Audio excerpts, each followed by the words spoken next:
The city on the edge of tomorrow, the city of dreams. Perhaps no place on earth embodies the combination of depravity and opportunity of the dark future quite like Night City. Born out of the societal collapse of the United States, it promises a new life only to grind people down and eat them alive. For everyone that lives long enough to make it, there are a dozen corpses in the gutter and 100 more poor souls barely scraping by between the gilded jackboot of the corporations, the violent gangs, and the corrupt city officials. Night City has changed a lot over the years, however, and today we'll be taking a deep dive into the city's history, taking a special look at its neighborhoods and situation across 3 important time periods: 2020, 2045, and 2077. Let's start at the beginning.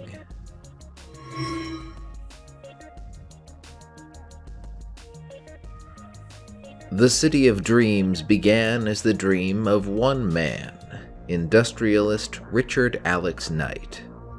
Born in Pasadena, California as the second of 5 children to a pair of married Caltech researchers, Knight showed an aptitude for engineering from a young age, but ultimately shifted his major to financial investment after a venture with his college roommate turned sour. He founded a development company with 2 partners called Halsey, Ferris, and Knight, specializing in advanced construction techniques for mega projects, massive office complexes, airports, and even small cities. HFN was wildly successful. Knight became a very wealthy man, but the corporate projects began to bore him, and he was disturbed by what he saw in the world. In the early 1990s, Richard Knight saw the world sliding toward chaos as the events of the collapse loomed in the near future. Violence was on the rise as advances in technology, government corruption, and corporate excess spiraled out of control. So Richard Knight created a side company, Knight International, and started drawing up plans for a utopian project. His city would be a clean, safe city, insulated by corporate control against the violence and social unrest sweeping the nation. It would be self-sufficient and capable of holding off all the marauders and lawless gangs the world could throw at it. It would feature diverse neighborhoods designed to promote a truly international feel around a shining corporate center, a beacon to enlightened capitalism. Quite a dream, huh? To make his dream a reality, Knight would require a truly stupendous amount of capital, far beyond what he could provide himself. By then, the uncertain state of the world had made the island of stability he proposed a very appealing idea. Arasaka, EBM, and Petrochem signed on to support his project in 1992. He had only to find a location. He sent scouts to the east and west coasts of the states, but an article about a small town in California caught his eye. The town of Morro Bay, which is a real town in California by the way, had experienced a horrific tragedy in the early stages of the collapse. A turf war had erupted between law enforcement of the nearby city of San Luis Obispo and Hell's Angels legacy booster gangs. The fight spilled into Morro Bay, with the boosters taking over the city in a 5-day rampage that resulted in many of its 10,000 residents dead, maimed, or fled. The Morro Bay Massacre, as it is remembered, left the whole area as a ghost town nobody wanted to go back to. For Knight and the Megacorps, this tragedy represented a fantastic opportunity. Its location between San Francisco and Los Angeles on the California coast made it a prime spot. Petrochem had actually already purchased a power plant in town, much of the surrounding land, and was planning to build an offshore port and oil terminal site. Knight purchased the ghost town, and a leveraged $132 million purchase acquired the rest of the surrounding area. Bankrolled by the firm Merrill, Asukaga & Finch, who hoped to turn the new city into a financial hub, Knight and Petrochem hired Arasaka Security to clear out the booster gangs and make the area safe for construction. The site was renamed Del Coronado Bay to distance it from association with the Morro Bay massacre, and work on the Coronado City project began. Though even at this early point, thanks to Richard Knight's outsized personality, locals were colloquially calling it Night City. By 1993, the Coronado City project needed more space than the terrain had available, so the surrounding hills were leveled and the material used as fill to create more land out of the bay. The harbor was re-dredged to make it usable for large ships, and the dredged material was further used as fill. Ultimately, they completely changed the coastline. Coronado City was officially incorporated in 1994. Its motto was, "The City on the Edge of Tomorrow."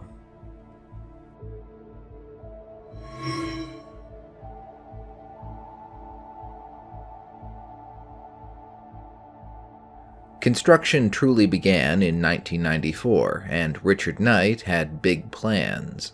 He had a notion of Coronado City as a collection of planned themed neighborhoods with distinct architectural styles. Essentially, this is city planning via Disneyland. The idea was to attract a vibrant and diverse population. Upper East Side and Little Italy would be a faux East Coast-style neighborhood borrowing from Boston, New York, and Philadelphia. Studio City and Charter Hill would borrow West Coast styles from the likes of San Francisco and Seattle. The Asian districts, Japantown, East Park, and Little China, would similarly be individually themed on distinctive styles from the Far East. Lake Park, West Hill Gardens, and the University District would mostly feature comfortable urban living spaces ranging from faux brownstones to Victorian-style houses, interspersed with shops and restaurants within easy walking distance. New Harbor and the East Marina was planned to be a world-class mall with a deep port to facilitate the yachts, cruise ships, and other recreational vehicles Knight envisioned filling his city's harbor.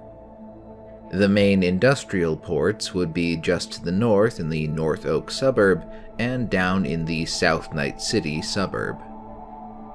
Knight would also pay homage to the old town of Morro Bay by reproducing its layout in the old downtown district.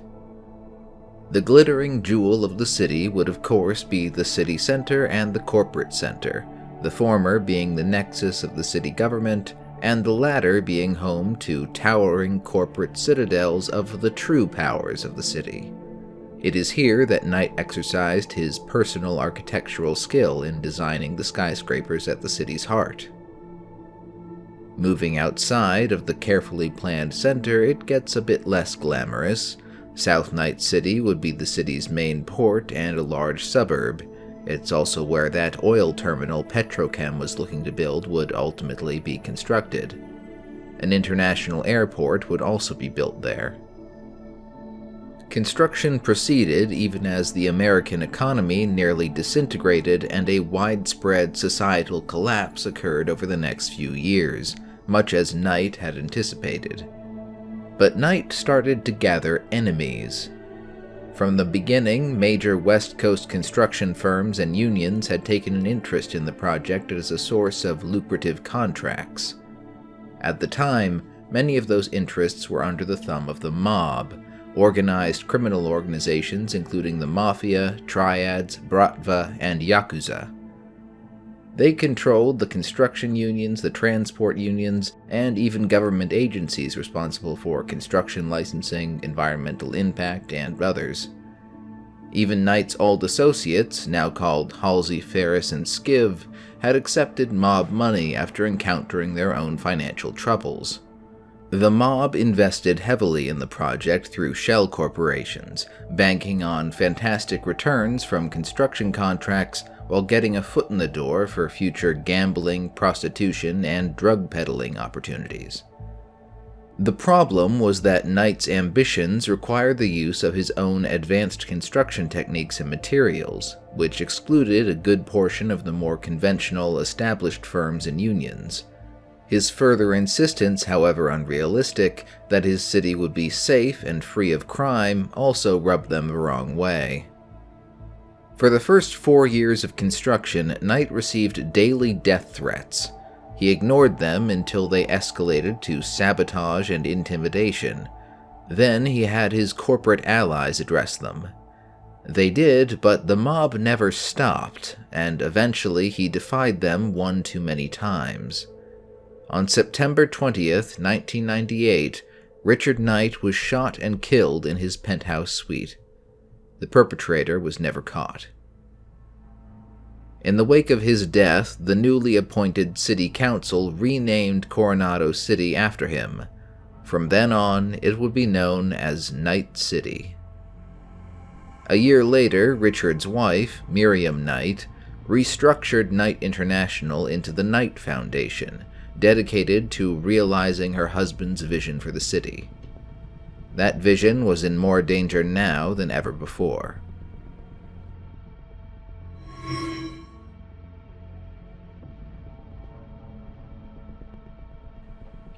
For the next 7 years, a power struggle raged between organized crime and the corporations.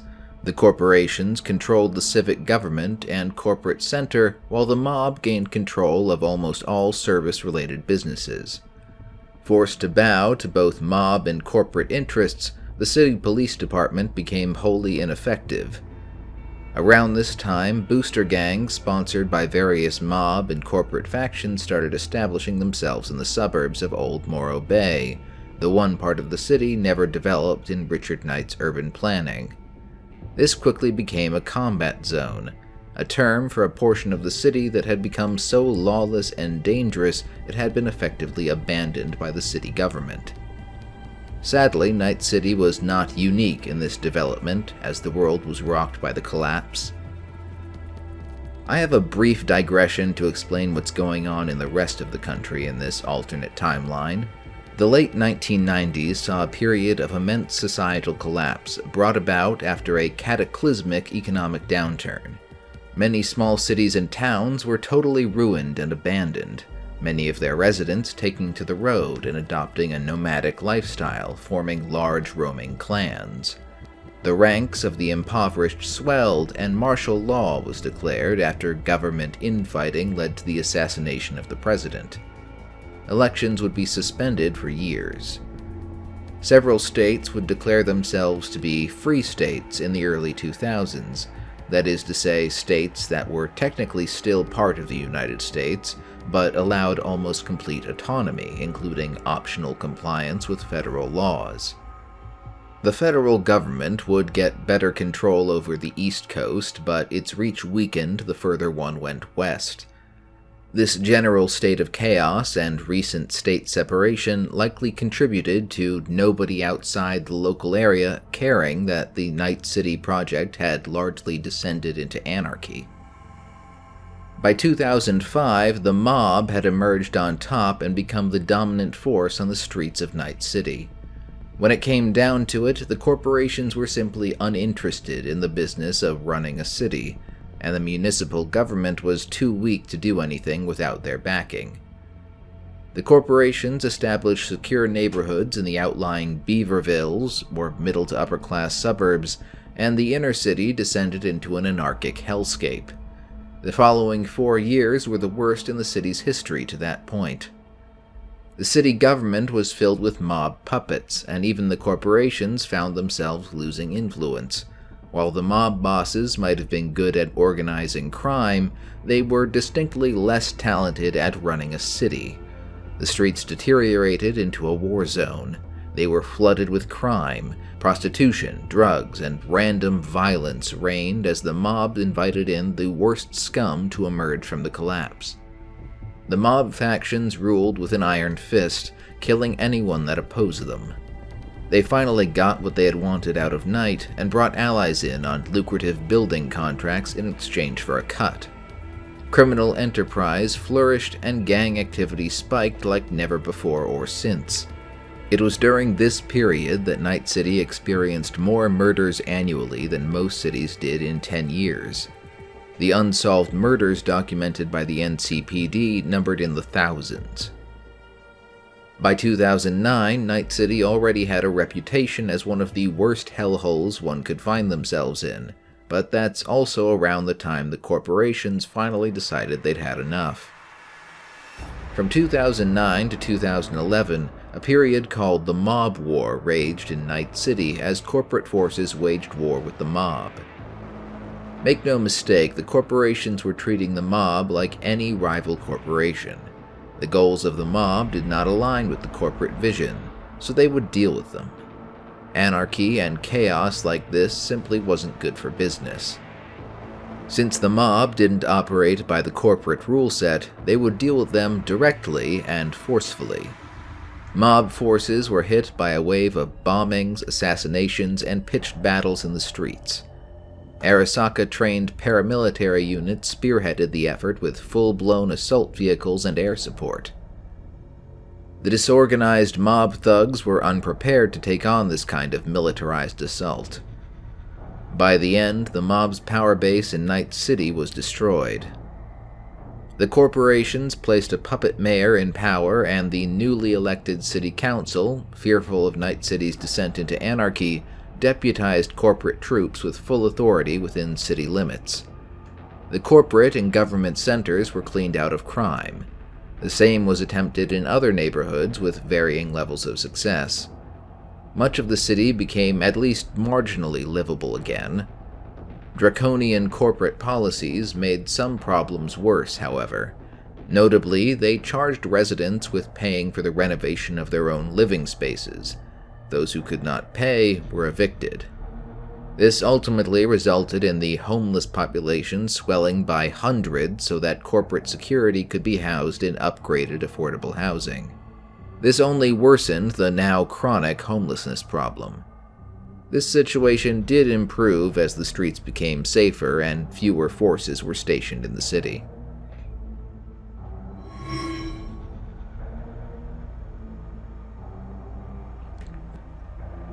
A small note on events outside the city at this time. After a brief interstate war in 2011, the state of California was split in two in 2012. Largely owing to northern regions not wanting to be politically dominated by the sprawling growth of the Los Angeles metroplex, a new line was drawn on a map, and Night City became a border city. Night City, California became Night City, Northern California. The new state would be officially recognized by the US government in 2016. By 2013, the worst of the rampant violence and crime that had plagued the city during the years of mob rule had been crushed by the megacorps. Basic city services like the police, fire departments, and such were re-established and at least somewhat effective. While a lot of people were less than happy with the corporate grip on the city government, most would admit the city was a lot safer than it was during the mob years. Crime was still rife, but the city was stable enough to begin experiencing significant economic growth, at least in the city center. Notably, 2013 would see a particular incident where Alt Cunningham, a skilled programmer and netrunner, was kidnapped by the Arasaka Corporation to acquire a program called Soul Killer. Her boyfriend, rocker boy Johnny Silverhand, would stage an unsuccessful rescue attempt, including inciting a riot, only to find her apparently lifeless body. The Arasaka building suffered significant damage in this incident and was ultimately replaced by a massive new skyscraper to serve as the headquarters of Arasaka's American division. It was one among many violent incidents in the city's history, but one that would have significance later. Miriam Knight, remember Richard Knight's widow, took a lesson from the mob war at this time. To wield any power in this city, you had to play by the rules of big business. She reorganized the Knight Foundation into Knight Corps, which would become the single largest contractor for public procurement and infrastructure in the city. The city would enjoy a degree of stability for the rest of the decade. Despite a significant cyborg gang conflict in 2014, economic prosperity and stability would bring in more businesses and investment. All in all, it wasn't the worst place in the United States anymore, with how much the general societal collapse of the late 90s had devastated the rest of the country. Nonetheless, it was far from the safest. People in Night City commonly carry guns, and most travel advisors recommend body armor for visitors. Residents hope the worst years of the city are behind them, but the scars of the collapse and the mob years remind them that history could repeat itself at any time.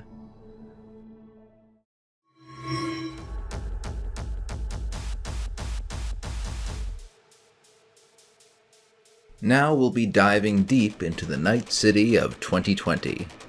Most of this information is coming from the Night City Sourcebook released for the Cyberpunk 2020 tabletop game in 1991. To give you an idea of how these sections are going to work, I will briefly go over the city government and services, then take a stab at describing the various districts, before finally exploring the notable gangs infesting the city streets. To reiterate what I said, 2020 is a period of prosperity in Night City. Crime and violence aren't exactly rare, but it's as peaceful and prosperous as the city's been since Richard Knight's death, save for a few areas. The corporate plaza is clean and beautiful. The police have a strong enough presence to keep the downtown area safe during the daylight hours. The man running the show these days, nominally at least, is the mayor, Judson Freeman. He was groomed to be a well-behaved corporate puppet and was exactly that during his first term from 2012 to 2016. Since re-election, however, he's become rather more independent-minded. He's actually become rather unpopular lately because he's decided to assert his independence by vetoing everything that crosses his desk and making himself unavailable. He spends as much time out of his office as possible and keeps the door locked when he is in. He also became very involved in the burgeoning Pan-Neo-African political party, thus leading him to legally change his name to Mobole Ebunike. So, the man that actually comes closest to running the city government is the assistant mayor, Garvin Hackinson. He actively plays Machiavellian politics, eyeing the mayor's seat as the next step for his political career. All the special interest groups, corporations, and even organized crime keep him as a contact, a configuration that he is somehow savvy enough to juggle safely. Given Mayor Ebunike's attitude, Hackinson is the one approached when someone wants a favor, making him a de facto power broker. He's done favors for a lot of people, so a lot of people owe him favors. The mayor of Night City is theoretically elected by popular vote, but it is commonly accepted that Night City's voter registration software is so badly compromised by corporate netrunners that a true election is all but impossible. The city council barely has a pretense of being democratically elected, as the 10 largest corporations in the city each select a board member for city council. I can't possibly cover every notable personality in this city, so let's go over how people get around this place, mostly because I think it helps a bit to understand what the experience of this city is like. Night City's outer suburbs and inner city are connected by an extensive maglev subway system, which is run by the public corporation Night City Area Rapid Transit, or NCART. The greater Night City area is also served by a fleet of buses run by the Night City Transit Corporation. Night City buses are heavily armored and equipped with a driver-operated anti-personnel fragmentation belt on the suspension line. Cabins are equipped with sleep gas sprayers in case passengers get too unruly. There are more on-call options, as Night City has several taxi companies. The largest, Red Cab, which was founded by an ex-Soviet soldier, maintains a fleet of red-painted armored cars and a few AVs. Its biggest competitor is Aerocab, whose vehicles are mostly AVs, with only some ground cars for cases when aerial landings are too dangerous. Many buildings in the city have landing pads, so this is actually a fairly common means of getting around if you're willing to pay a little more. Lastly, there's Combat Cab. They don't have the largest fleet, but with heavily armored cabs and employing some of the best battle drivers in the business, there's no contest on which drivers you want to extract you from a war zone. That's why they're the only cabs willing to operate in the combat zone. Apart from their normal well-equipped vehicles, they also have 6, quote, special cabs, which are actually tanks purchased at government auction. With a colorful staff of cyborg war veterans, recovered cyberpsychosis cases, and expatriate corporates, Combat Cab has a way of capturing people's imaginations. It even inspired a book-turned-movie turned 3-season TV show as of 2020, following the exploits of a fictional combat cab driver. Now, that's all in the city. Night City is connected to the rest of the country via the interstate highway system and its large ports, of course. Only the nomads are usually willing to risk traveling through the Badlands surrounding the city in well-protected convoys, however. The Badlands are notoriously filled with go-gangers, biker gangs that rejected society for the open road during the collapse. The Night City Metropolitan Airport provides international and domestic flights. Most notably, Night City is the western terminus of the transcontinental maglev tunnel.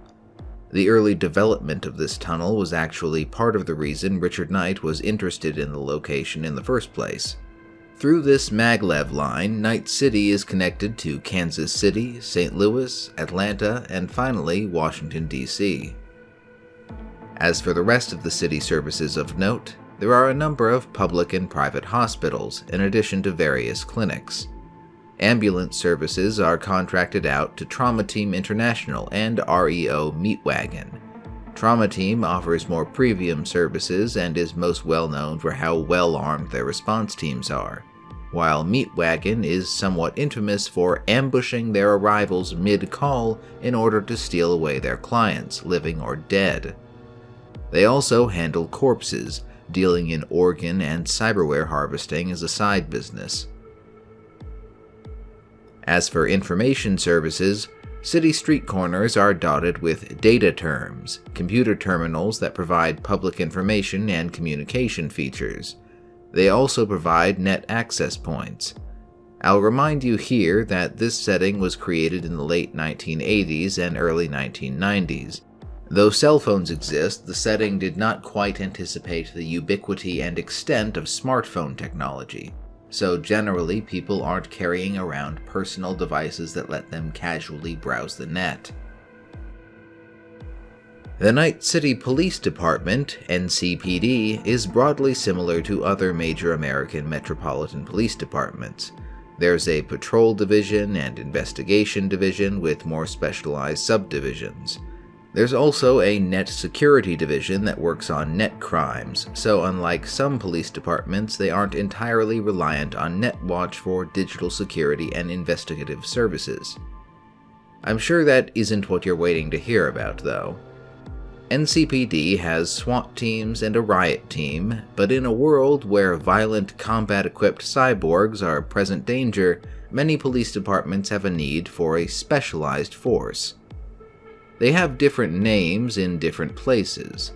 Officially, Night City's is called the Cyborg Suppression Unit, but it's better known as MaxTac. MaxTac officers are all highly capable and commonly, though not mandatorily, cybernetically enhanced.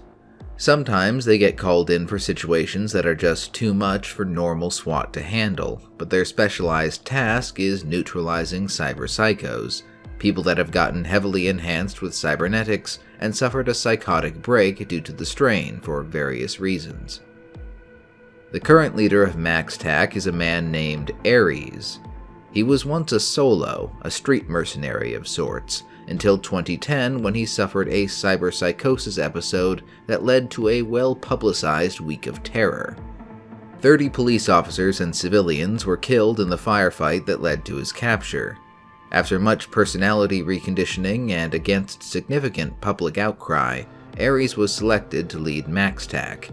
His daring tactics have earned him notoriety and made him a frequent feature in local news stories. In general, NCPD officers are very well trained and equipped, Militech being their main equipment provider, but they are undermanned. They don't have the numbers to control the streets in many areas or keep up with all the crime that gets reported. Now let's go over the neighborhoods of the central city. What has become of the Disneyland zones of Richard Knight's original plans? It would be tedious to list off every shop, gym, bar, and club in these neighborhoods. There's an entire sourcebook dedicated to fleshing out this city in 2020, you may remember, so I'll only be mentioning the particularly interesting ones.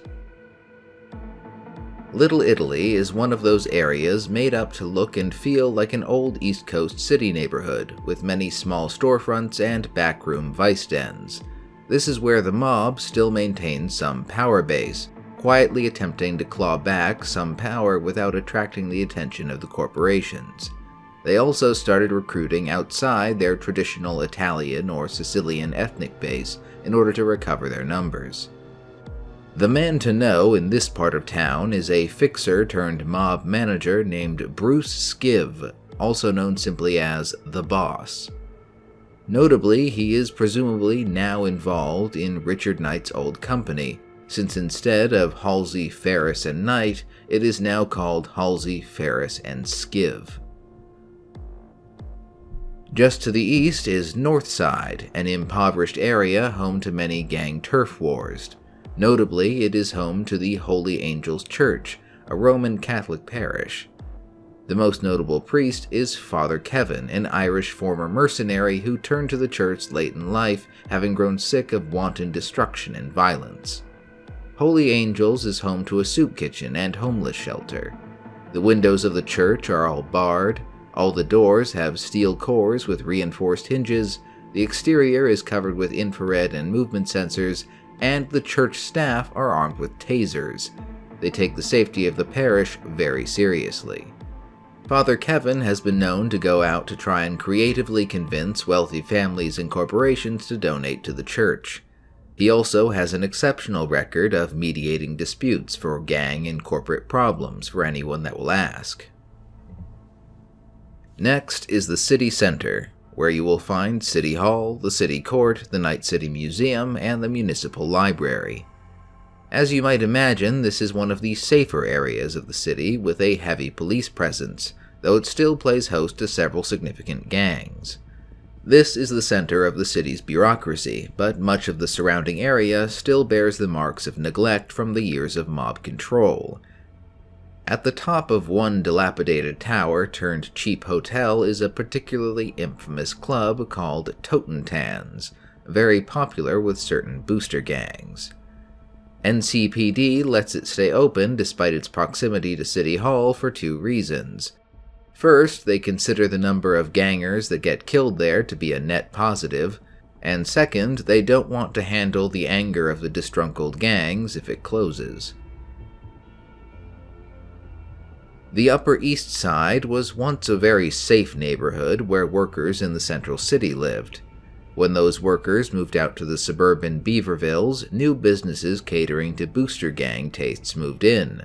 All sorts of clubs and entertainments can be found here, though there are still a few corporate offices. Before they knew it, the corporations and government were horrified to find the neighborhood next door had become filled with gang hangouts. This is the source of some tension, as you might imagine.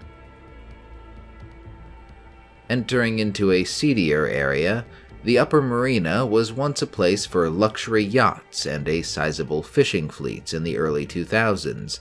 It has transformed into a somewhat dilapidated industrial area where the rents are cheap and most people only pass through to take the ferry to the suburb of Westbrook across Del Coronado Bay.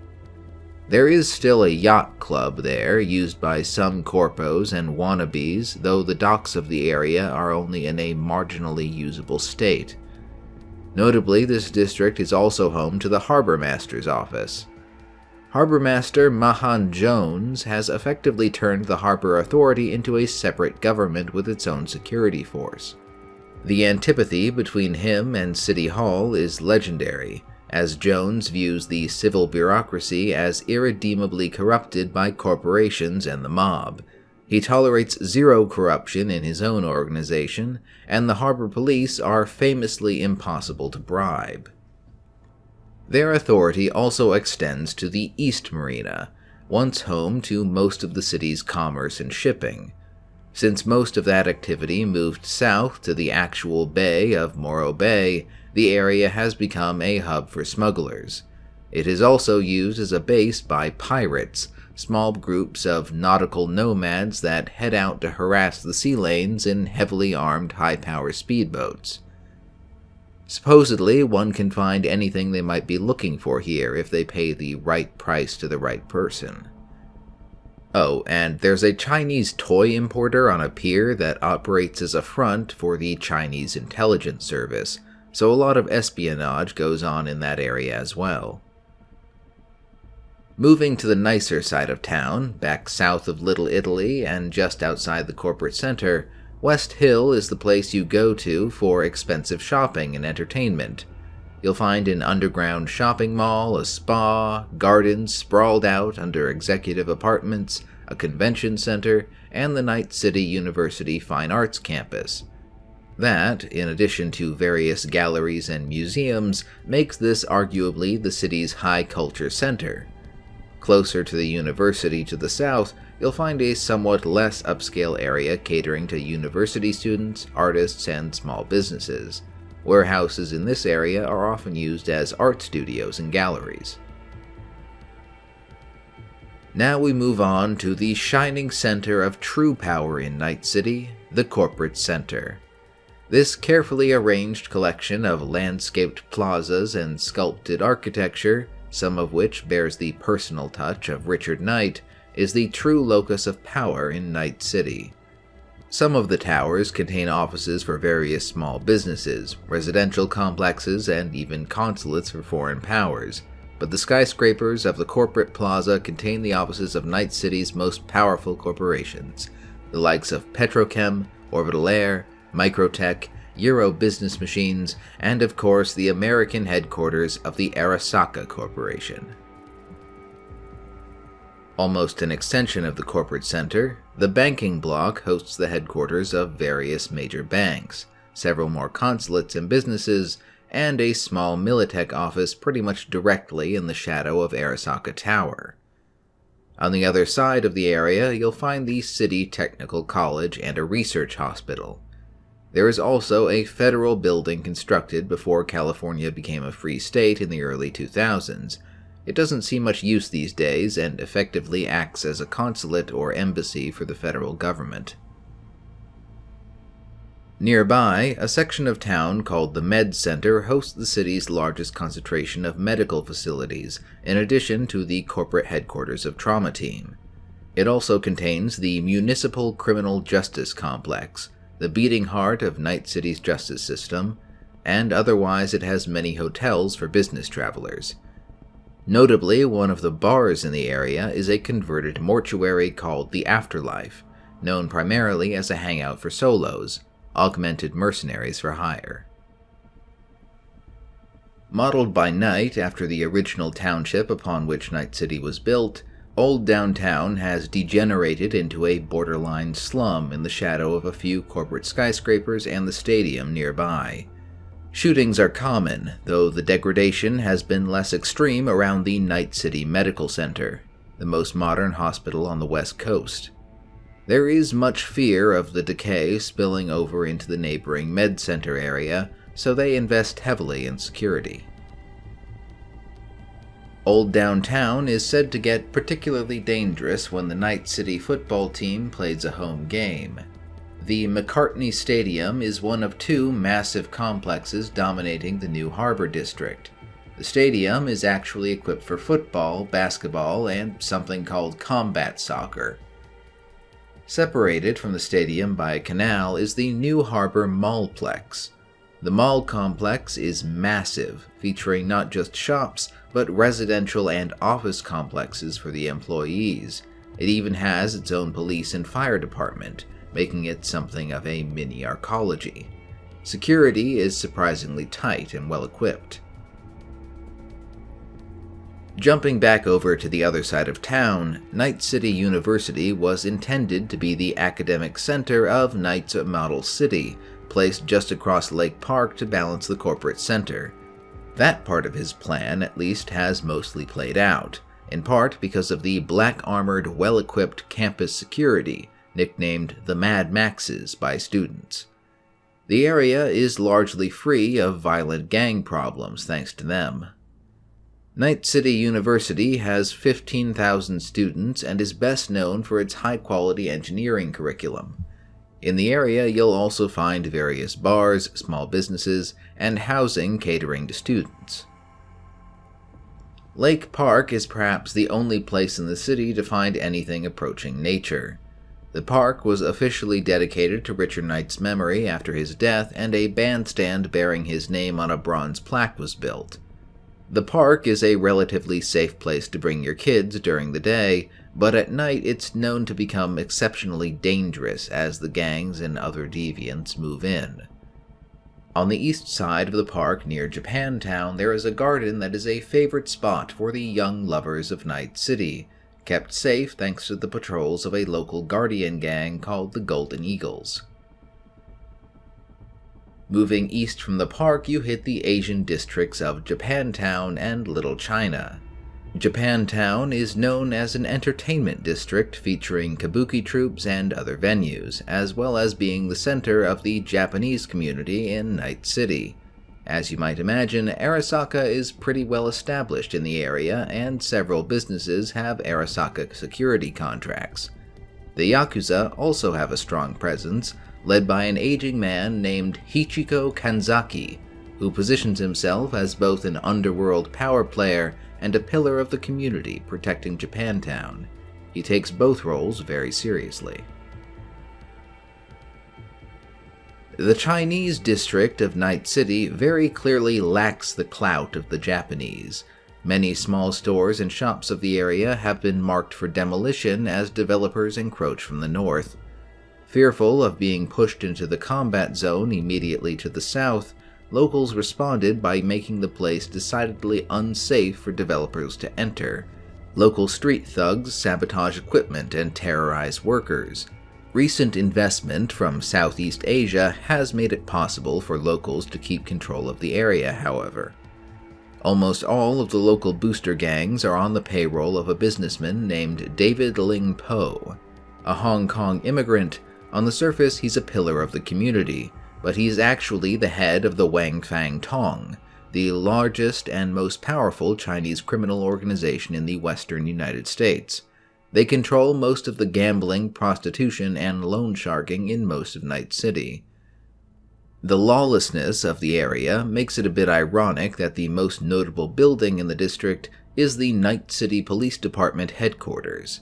This maximum security facility was built when it was realized that the municipal criminal justice complex over in the Med Center just wasn't equipped for the sheer number of police operations needed to manage the combat zone, or to contain a rampaging cyberpsycho. This area also contains Club Atlantis, a favorite hangout for various fixers, solos, and netrunners. Night City has its own slice of the movie-making business, or at least it did. The Studio City area was host to Colonial Studios, an old-school movie studio that has resisted corporate efforts to buy up and develop the area.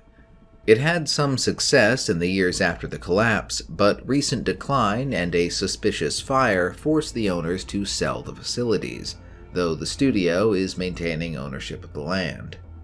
Outside the studio lots, you'll find Malorian Firearms Incorporated, a custom firearm company.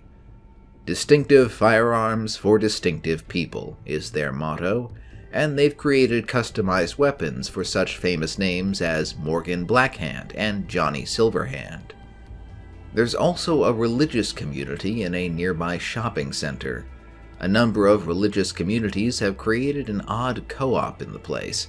They banded together to form the United Non-Denominational Church of Gods, essentially banding together for protection. Each of the religious communities leased and renovated one of the stores in a shopping center and converted it into a place of worship. Over 40 religions can be found here, in addition to a soup kitchen for the homeless. Between Studio City and the murky waters of Del Coronado Bay, you'll find Charter Hill, once a residential area that was particularly hard hit during the mob wars. Even after the corporate takeover, it has remained underdeveloped. The gangs of Night City consider it a no man's land, which has led to its use as a neutral meeting point. Their favored location for this is an establishment called the Hacienda. It's Night City's only true hotel casino, and it's high-end luxury all the way up. It's a world-famous establishment only the richest people can afford to stay at, and its small army of security is on par with some of the best corporate security one could buy. That might be why some gangs use it as a meeting place, so nobody is tempted to try anything violent.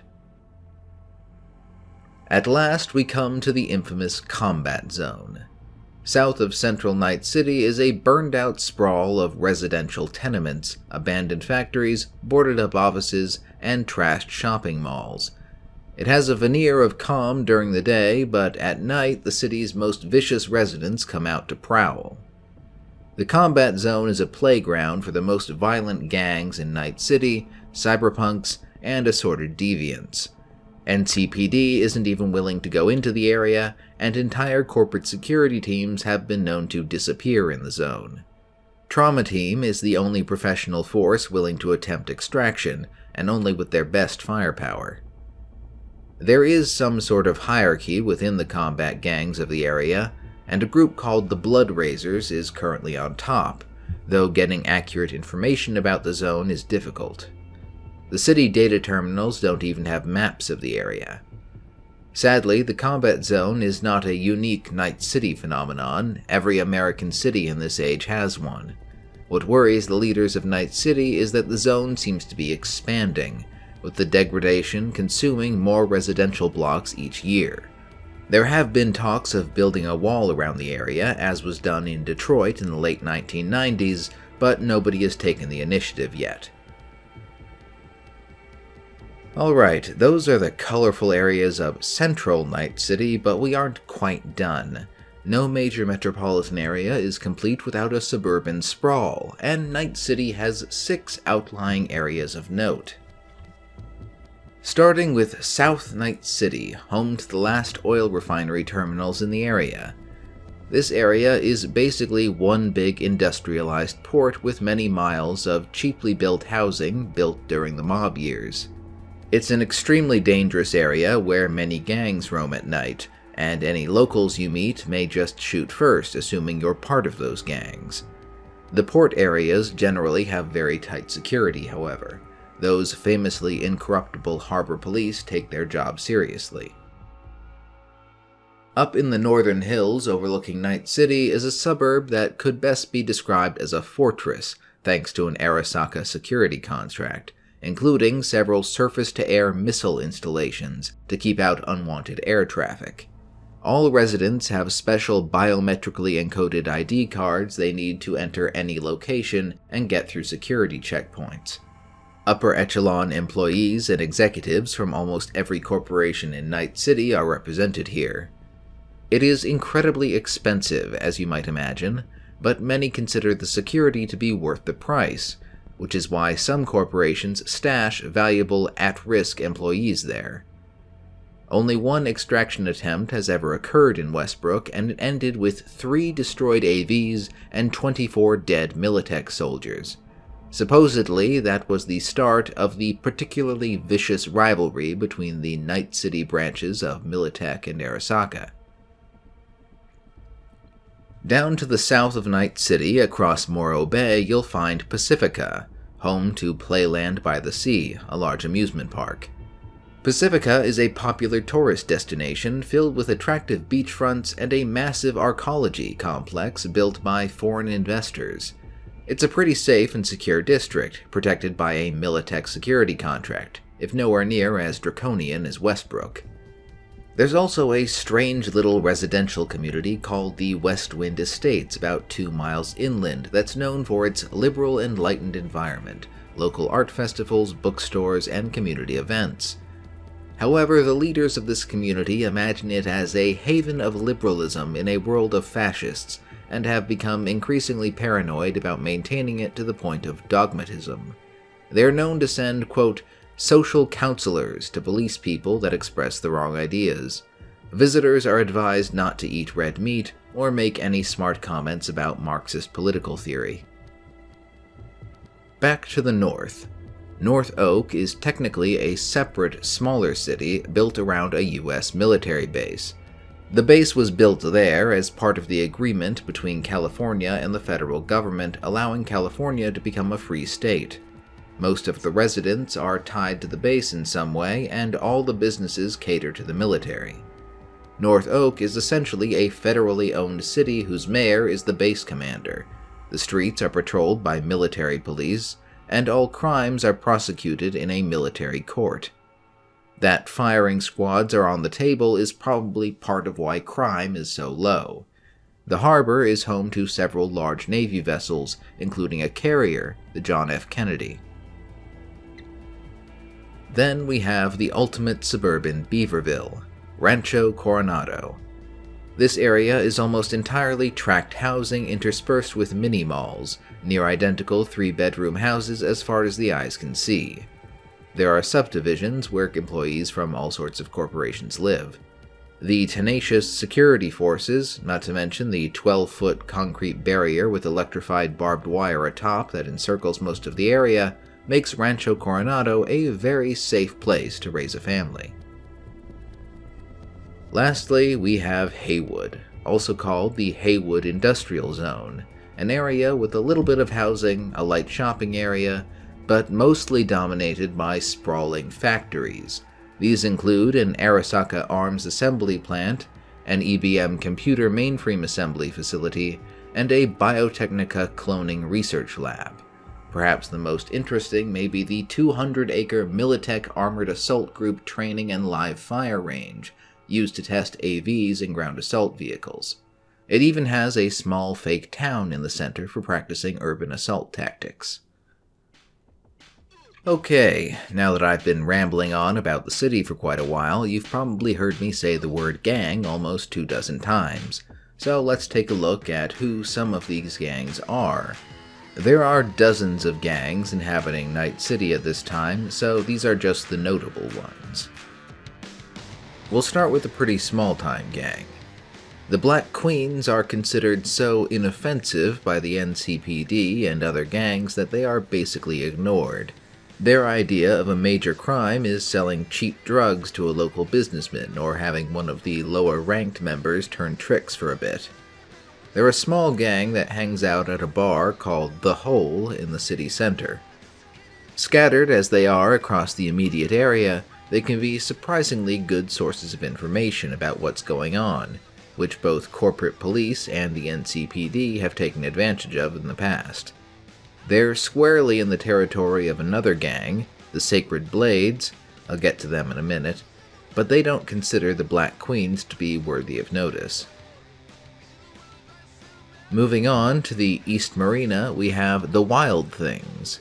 There are dozens of junkie gangs on the streets of Night City doing all sorts of crime to get their next fix. What makes the Wild Things distinctive is that they're survivors. Even their new members have been on the street for at least a year. They've been around a long time, and they've claimed East Marina as their exclusive territory. The Wild Things might not be the deadliest gang in Night City, but they are a bunch of cynical, predatory drug addicts looking for their next fix. You don't want to cross these nasty pieces of work if you can avoid it. A gang of an entirely different stripe, the Brainiacs are a thinking man's criminal gang. In fact, they make prospective members take an IQ test before joining up. While combat gangs are looking for strength enhancing and weapon implants, the Brainiacs go in exclusively for mental enhancements. They live for knowledge and will supposedly take skill chips as payment if you have one they haven't seen before. The higher-ranking members are said to be basically walking computers. The Brainiacs are well hated by the rest of Night City's booster gangs, who kill them on sight, but they've so far survived. They aren't a very violent gang, but they can come up with some quite deadly schemes. They once eliminated an entire chapter of the Blood Razors by arranging for them to cross paths with an Arasaka security division. Some corporations are impressed enough with them that highly ranked brainiacs have been known to hire themselves out to them for extra income. The gang is based in a few blocks just north of the corporate center. Slaughterhouse is the nastiest of the gangs inhabiting the Northside district. They specialize in any cyberware that involves attaching long blades to one's body. Most of the hardcore members are skirting the line with cyberpsychosis, and they've been known to go on indiscriminate rampages. Other gangs in the area know to steer clear of them, as they have a reputation of resorting to murder at the drop of a hat. They've recently been at war with the Sacred Blades. For a group that's a bit more sympathetic, the Back Alley Brawlers are a full-on vigilante gang. Several years ago, Slaughterhouse went on a killing spree in a subway station, killing over 24 people before NCPD showed up. From this tragedy, the Brawlers were born on the north side.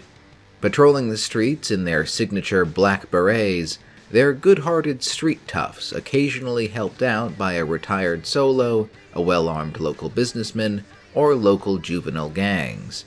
They fight fire with fire, and most of the local gangs keep their distance, hoping someone else will take them out. They may be a force for good, but there are rumors of them running a protection racket, so they may not be entirely benevolent. And now for something a little silly, we have a gang of wannabe musicians. Defined prominently by their total lack of talent, the DJs are mostly a bunch of kids engaged in petty crimes like small-time larceny, ticket scalping, and selling bootleg memorabilia. They spend a lot on expensive hardware, desperately hoping to be noticed by real rocker boys.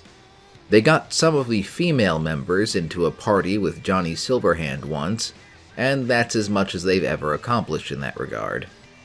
They do know where all the best musical acts in Night City are, though. They're based out of a liquor store basement in the Upper East Side. Now for one you've probably heard of, since it's one of the most infamous booster gangs in Night City history, Maelstrom. Maelstrom was born out of the violent gang complex in Night City, in particular thanks to a cult gang called the Inquisitors. I'll talk about them in a little bit, but what you need to know here is that the Inquisitors abhor cybernetic augmentation and actively seek to destroy the booster gangs that use such implants. That's what happened to a combat gang called the Metal Warriors. Maelstrom formed around the remnants of the Metal Warriors, drafting members of other chrome-heavy combat gangs like the Red Chrome Legion and the Iron Sights that also had violent personal grudges against the Inquisitors. Their new leader, a man known only as Hammer, was actually thrown out of the Metal Warriors for violating their combat rules. Maelstrom has no combat rules. Anything goes. An estimated 30% of the gang are actual cyberpsychosis cases, and another 35% are borderline. So if you see a group of dirty, black leather-wearing folks with visible implants stalking the streets of old downtown, please steer clear. Though they're mainly focused on hunting the Inquisitors, Maelstrom has been running a protection racket in order to get more drugs and implants. They've been targeting bigger and bigger businesses, so tensions in the area are high. Now, there are gangs in Night City that are actually quite popular with both the public and even the NCPD. In the Med Center, there's a group called the Silver Slash, after a popular metal song at the time. They were founded by a couple whose only son was killed in a scuffle 2 blocks from the children's hospital. Hoping to prevent such tragedies from happening again, they founded a protection gang to keep the streets safe. You'll typically find them around the transit center, the children's hospital, the convention center, and a few other local night spots trying to keep people safe from the roving gangs.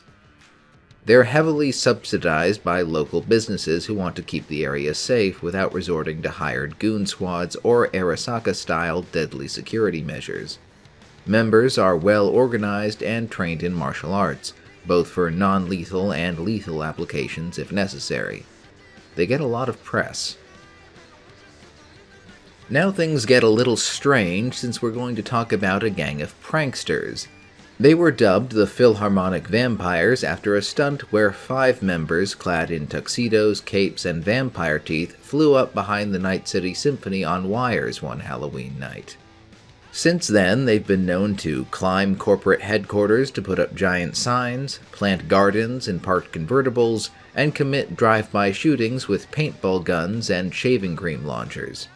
Nobody really knows what their goals are, if they're going for social commentary or just having a laugh, though notable rocker boys, corporates, and fixers have been known to join in on the fun. They apparently meet in service tunnels beneath Japantown, though they don't actually have a base.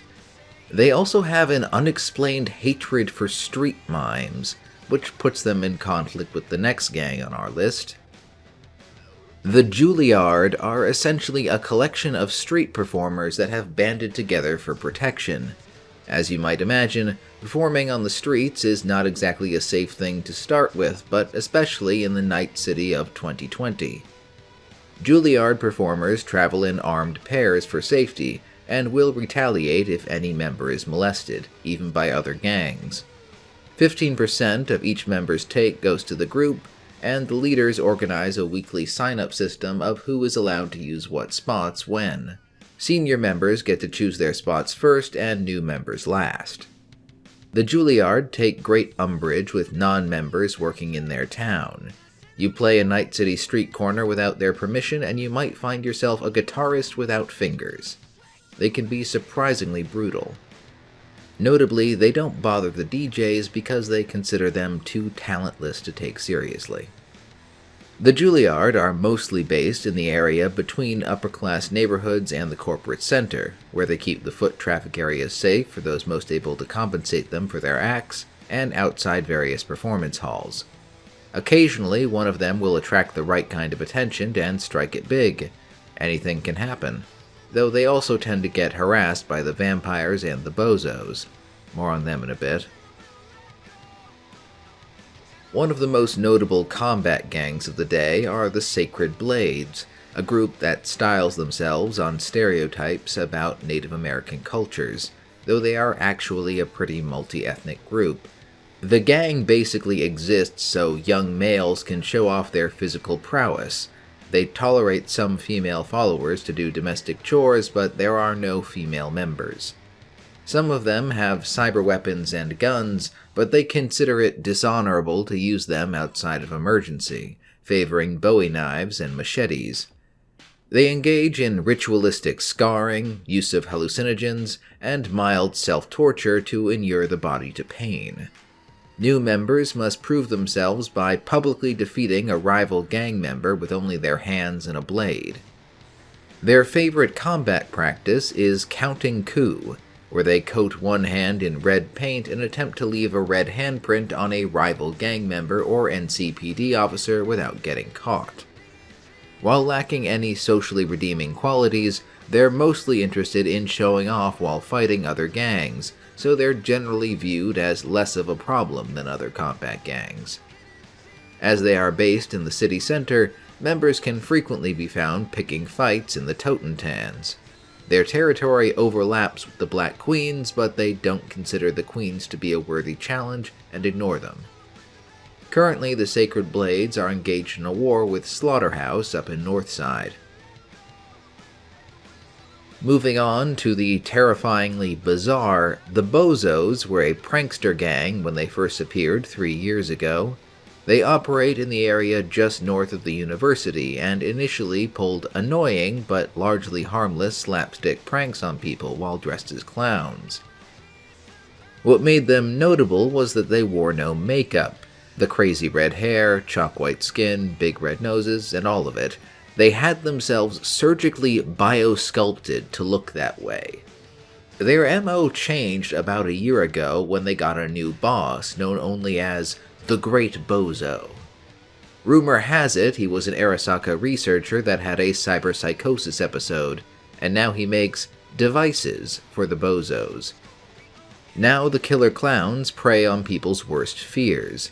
They've been known to lurk in dark apartments, trap people in small spaces filled with rats, and sometimes do despicable acts as pedestrian as slashing tires and literally taking candy from children. The bozos' antics are often random and difficult to track. They avoid the police but will return the moment the police leave.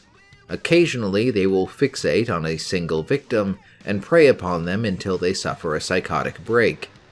Even a dead bozo isn't without one final prank, as each member has a small explosive rigged to a heartbeat monitor. The Voodoo Boys are believed to have been started by some major criminal contact from Florida or the Caribbean. Their main business is selling drugs to university students, but that's not what they're infamous for. Frankly, the Voodoo Boys are nihilistic psychopaths that enjoy terrorizing their community. They torture, rape, murder, and maim without rhyme or reason. They use ritualistic killings and leave body parts as warnings. They deliberately invoke occult overtones as an intimidation tactic, its members wearing bones through their noses, tattoos, and black feathers implanted in their scalp. The gang itself is small and has done a good job keeping the police off their trail despite being a high priority for the NCPD. All meeting times and places are kept a close secret. They are known to hang out at a former biker ball called Hababas, where they hold sway with threats of random violence. Despite their invocation of supposed, quote, voodoo trappings, almost all of the Voodoo Boys are white males. The rare female members are said to be twice as vicious because they have twice as much to prove. There are almost 24 more gangs that at least have a short description in the sourcebook, but those are the more fleshed out ones. I'm going to very briefly describe a few more of the smaller gangs that are worth noting. This section is already long enough. You heard me mention the Blood Raisers a few times. They are the current top dogs in the combat zone, being responsible for about 40 murders a week in addition to various robberies, muggings, arsons, and assassinations. Like most booster gangs, they hate the Inquisitors, and in this case it's very personal. The Inquisitors killed the younger brother of the Blood Raisers' leader, known as Hackman. He's put a $25,000 price on the head of the Inquisitors' leader. There's also the Red Chrome Legion, which is a gang of militant neo-fascist skinheads that spend their day terrorizing anyone different from themselves. You also have the Iron Sights. Being heavily cybernetically enhanced, the Iron Sights are a booster gang most infamous for their signature use of rippers, blades that emerge from the fingertips, as their preferred cyber weapon. The Iron Sights hate humanity, including their own, and actively seek to replace as much of themselves with machines as possible. The leaders of the gang are the most augmented.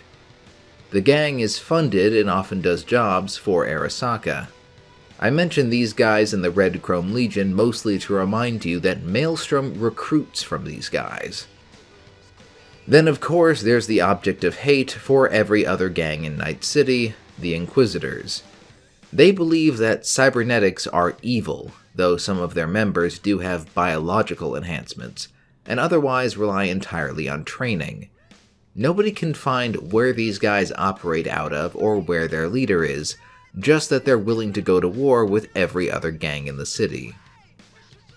Then there's a little combat gang near Japantown called the Tiger Claws. They are known to occasionally act in defense of the Japanese community, and are believed to receive financial backing from the Arasaka Corporation. They mostly rely on reflex enhancements and martial arts training.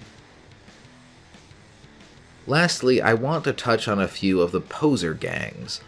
Posers are a strange subculture of the dark future that generally features people attempting to impersonate celebrities or fictional characters, usually by going under the knife and having themselves biosculpted to look like them. Weird gangs develop particular fixations in this. The Kennedys, for example, impersonate various members of the Kennedy family, as in US President John F. Kennedy. The Willow Sisterhood are a gang of assassins that have themselves biosculpted to look like famous beautiful women from the past and present. Perhaps the strangest is a group called the Personalities. New members get biosculpted to resemble a famous person, historical or current, chosen at random. Their rank in the gang is determined by how well they adapt to their role. That covers a pretty detailed snapshot of Night City as of 2020. Now we'll be moving forward with the timeline.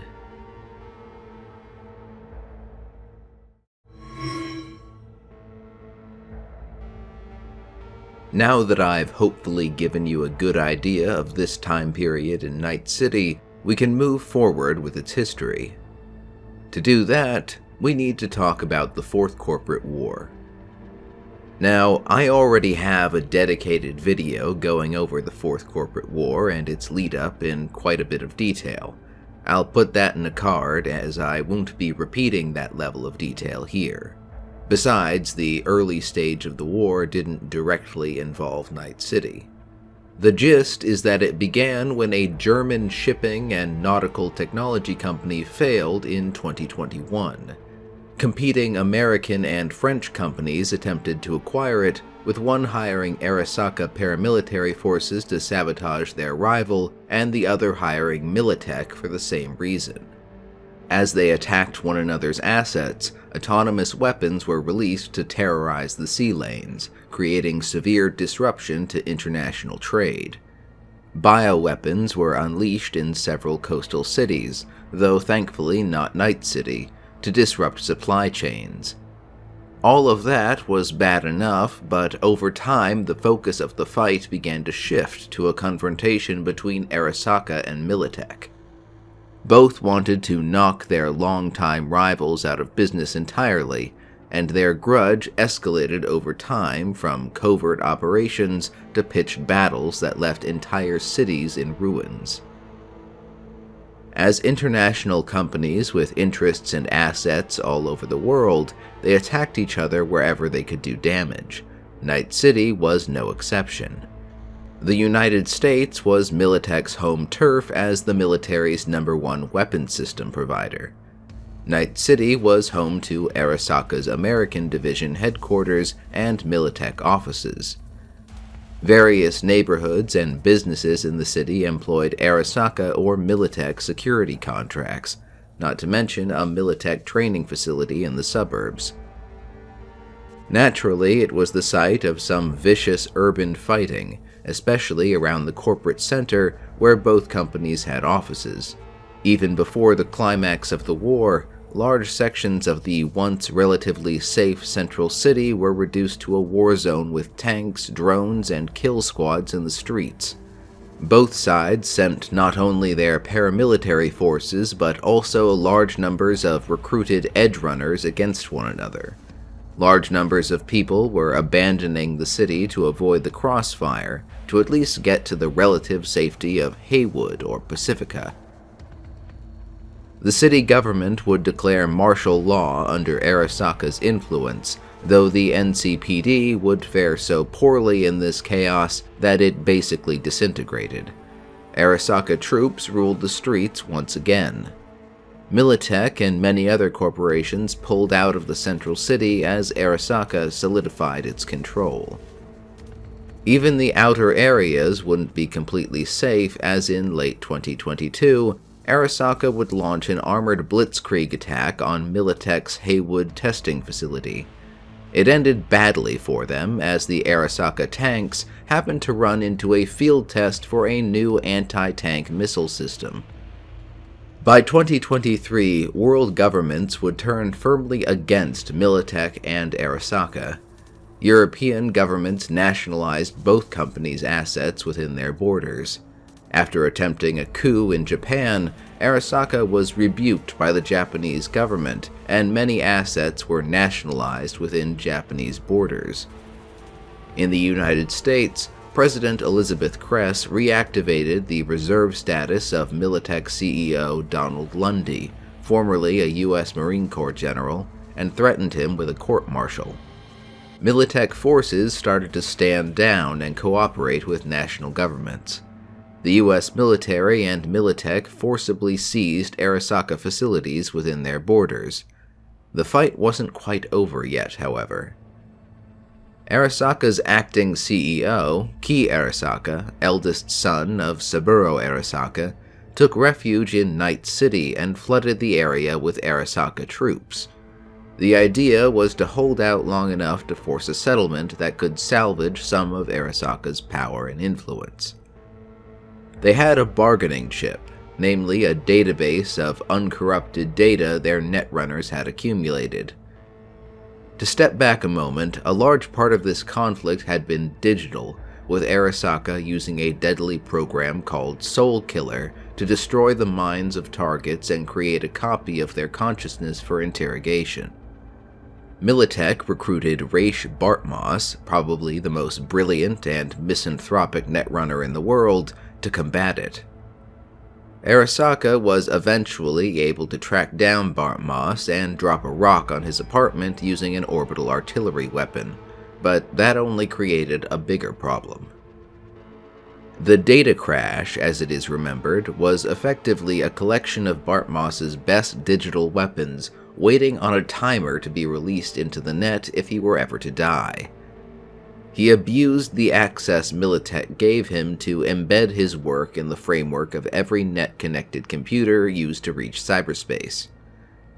At first, it only seemed like odd data corruptions happening in random databases, but it soon became clear that every net-connected computer was infected. Data and records stored on computers became unreliable, and the net was filled with deadly attack programs that threatened any netrunner who so much as dipped a toe in. Eventually, Netwatch was forced to deliberately sabotage and crash the protocols most computers use to access the net, though some servers still remain. This meant that Arasaka's bargaining chip, vast troves of uncorrupted data held on an isolated server, was very valuable, and would give them a huge advantage in rebuilding after the war. Furthermore, rumors spread that they were threatening to unleash Soul Killer on the residents of Night City en masse. President Kress was not interested in negotiating. The only thing that kept her from charging in immediately was that Night City, being part of the Free State of Northern California, was technically not fully part of the United States. Once they received permission from the governor, U.S. and Militech troops advanced on the city. Fierce street-to-street fighting razed entire neighborhoods, but the assault was partially a distraction. Morgan Blackhand, a famous edgerunner and Militech's favorite problem solver, was put in charge of covert operations against Arasaka and ordered to prepare an infiltration team. Strike Team Alpha, consisting of a host of high-profile edgerunners led by Johnny Silverhand, would enter the building from the top to target the Soul Killer lab and rescue Alt Cunningham, the creator of Soul Killer and Johnny's old girlfriend, who had been digitized by the weapon to continue its development. This too was ultimately a distraction, as the true target was the secure database bargaining chip held in the basement. That element of the team was to plant a 0.1 kiloton tactical nuke and detonate it in the foundations to destroy the bargaining chip and bring down the building while doing minimal damage to the rest of the city. Exactly what happened during the assault is a bit unclear, but the bomb detonated in the wrong place. Instead of detonating in the foundations, the bomb exploded on the 120th floor in the Soul Killer lab. Some of the strike team was able to evacuate before this happened, but neither Morgan Blackhand nor Johnny Silverhand has been seen since. Morgan Blackhand was last seen squaring off with Adam Smasher, one of Arasaka's favorite security assets, on the roof of Arasaka Tower. The location of the blast enhanced its destructive power. Most of the central city was reduced to rubble in seconds, killing everyone in the immediate area instantly. To make matters worse, the explosions triggered a minor earthquake that destroyed much of the power, water, and gas infrastructure of the city, and partially liquefacted much of the fill that the city had been built on, leading to significant flooding as parts of the city basically sank into the ocean. Secondary fires triggered by the explosion both in the city and the surrounding area destroyed much of the city's housing, leaving many of its remaining residents homeless. Particulate debris from the blast would rain down on Northern California for months and tinge the skies red, giving the post-war era its colloquial name, the Time of the Red. This closing catastrophe of the Fourth Corporate War would be remembered as the Night City Holocaust. Now, a note on the number of casualties. The Cyberpunk Red core rulebook claims 500,000 people were killed in the initial blast alone. However, 0.1 kilotons is a very small bomb as far as nuclear bombs are concerned, even with the air blast. For perspective, the bombs dropped on Japan during World War II were about 18 to 19 kilotons. 0.1 kilotons is not the smallest nuclear weapon ever made, but it's still pretty small. As I understand it, that's a blockbuster rather than a city buster. In Cyberpunk 2077, it's said that 15,000 people died as a result of the bomb. That's still horrific, but a much more reasonable number for the sort of weapon we're talking about. That's the number I choose to accept.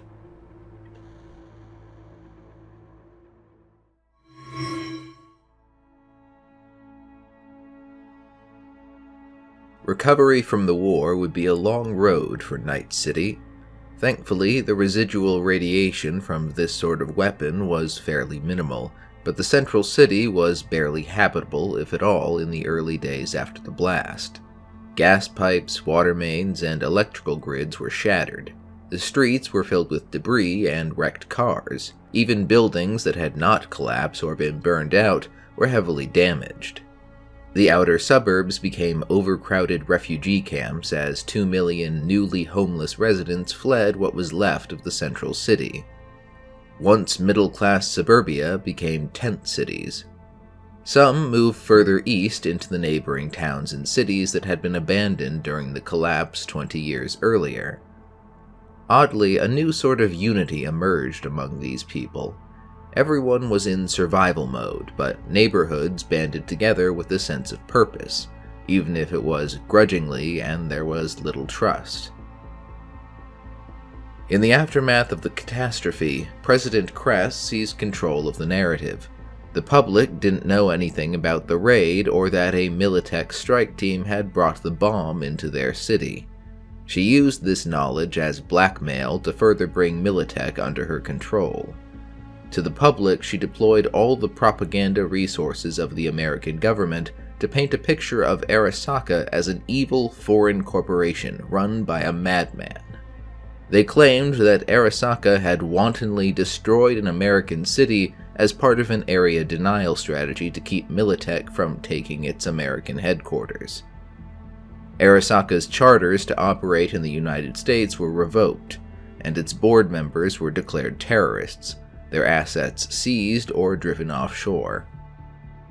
Thus, Elizabeth Kress was initially very popular among the survivors of Night City, but that impression quickly soured when it became clear that she had no intention of helping them rebuild their city. President Kress wrote Night City off as unrecoverable, and instead offered sanctuary to the refugees. She did this, firstly, because the nation's resources were already stretched thin, and secondly, because Kress hoped to use the refugees to pressure the Free State of North California's government to come back into the fold of the federal government. Some may have taken Cress up on her offer, but if anything, it mostly inspired an attitude of stubborn defiance in the people of Night City. They weren't going anywhere, and they would rebuild without her help. We'll step back a moment to discuss national politics. President Cress declared a state of emergency during the Fourth Corporate War and has continued it for decades, declaring in the time since that there would be no national elections until a treaty exists with the Free States.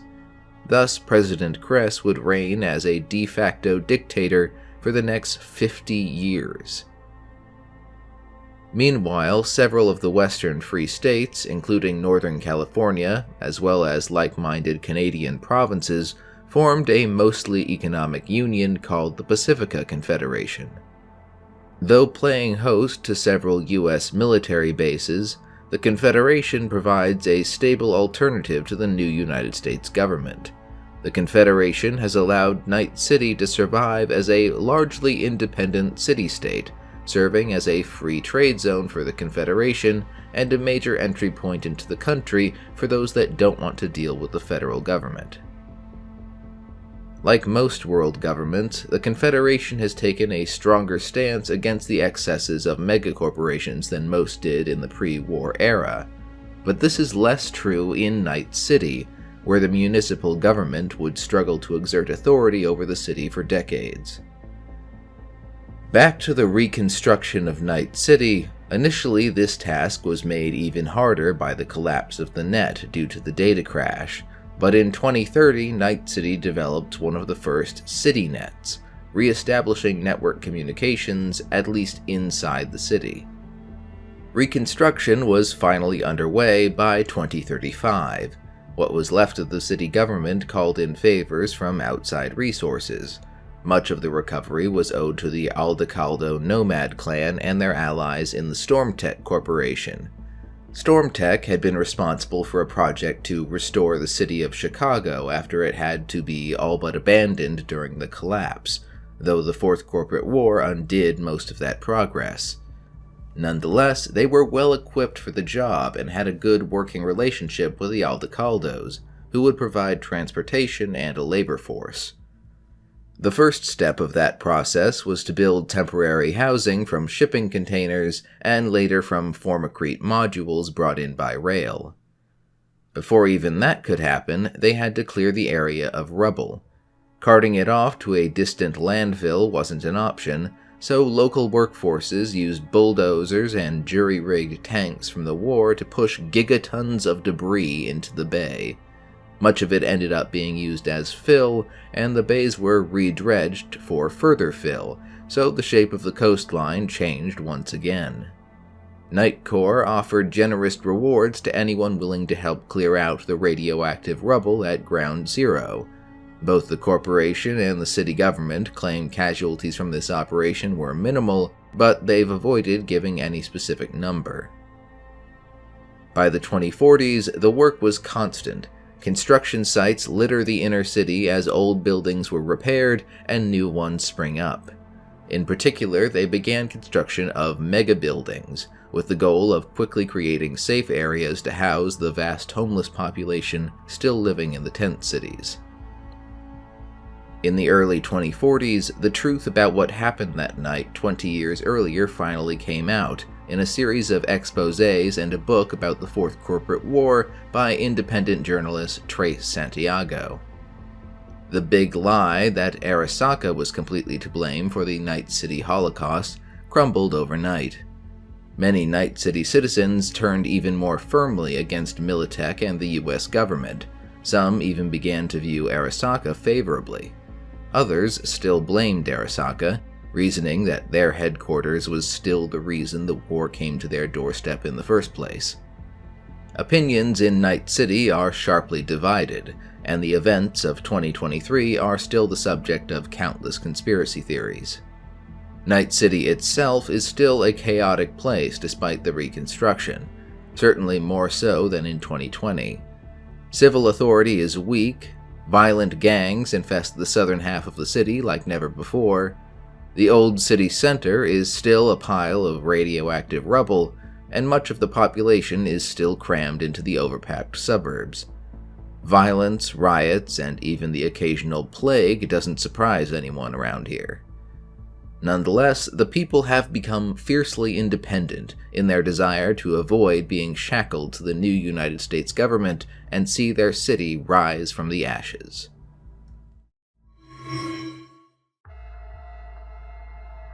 We'll be doing a deep dive now into the Night City of the Time of the Red, specifically the Night City of 2045. Most of the information from this section is coming from the Cyberpunk Red core rulebook released in 2020. Now, overall, Night City is in a very damaged state, and about half the city is either in ruins or little more than a slum filled with temporary housing. As to who's running the show these days, well, that's a good question.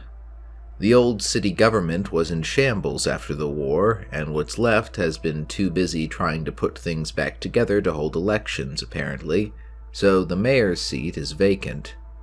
The city government is now essentially a junta run by several interests and factions, which are the remaining officials of the old city government, the nomad families, various prominent edge runners, and corporate interests. That last includes Biotechnica, Continental Brands, Network 54, Militech, Danger Gal, Rockland Augmentics, Sov Oil, Trauma Team, Ziggurat, Petrochem, Zarafa, and just recently, Arasaka, though only in secret. Yes, Arasaka may be banned from operating in the United States, but shifting attitudes in Night City apparently opened the door for them to start asserting power covertly. In lieu of a mayor, these factions instead appoint a city manager to each district or neighborhood, who's charged with running basic services in that area. Even combat zone districts have city managers, though they have no real ability to control or contest the gangs in the area. The city managers form the Night City Council, representing their districts, but more importantly, the factions that appointed them. Fights between these factions are frequent and often resolved by street violence rather than negotiation. In theory, the council and city managers are responsible for zoning designation for corporations and neighborhoods, road and infrastructure taxes collected from corporations, factions, and neighborhoods, freelance private investigator and police licensing, as well as city contracts for construction and justice services. The most powerful official in the old city government left is the former assistant mayor, Garvin Hackinson. Now, Councilman Hackinson, he's still playing politics and carefully balancing the various factions at play in Night City, though he doesn't have control over any of them. As for city services, they exist to some degree in the rebuilt areas and some of the overpacked suburbs at least. 2 public hospitals from before the war are still standing, though prone to power, gas, and water disruptions. There's also an ever-shifting number of clinics around the city that have sprung up to meet the needs of the people in this time, often grown out of the covert ripper docks of the 2020s. As for transportation, the Night City Transit Corporation is still running bus services on most major thoroughfares. The NCART subway system that once connected urban and suburban areas is now mostly flooded with seawater. Plans are underway to build a new monorail system and extend it to serve the new areas of the city.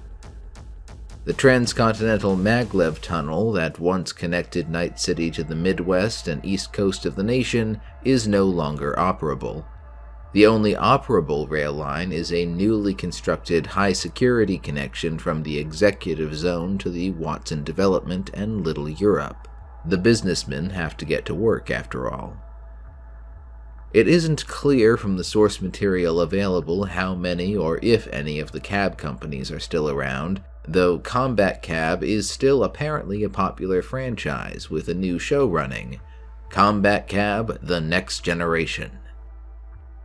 The most reliable method of transportation in and out of the city is with the nomads. Nomad clans sponsor convoys up and down the coast, or even out east to the edge of the new United States, bristling with enough weapons and numbers to deter attackers. Some of these convoys may consist of hundreds of vehicles. Sea-based nomads, using everything from speedboats to abandoned luxury liners and huge container ships, similarly provide safe passage out of Night City via the sea lanes. As for air travel, there isn't any, at least not for the average person.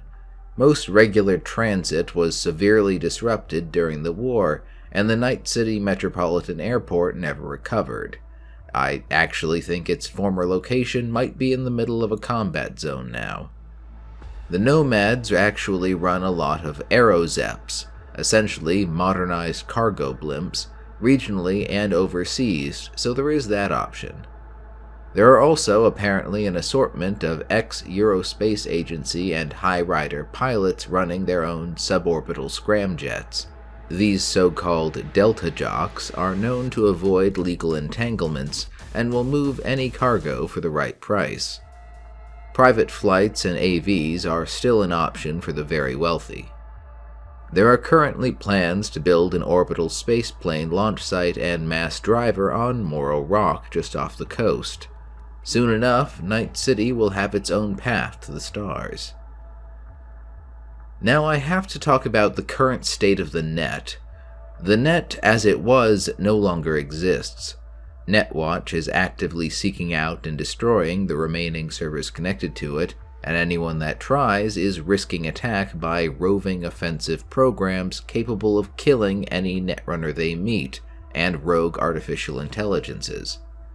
Rumor has it Netwatch is working on something called the Black Wall to serve as a more permanent solution.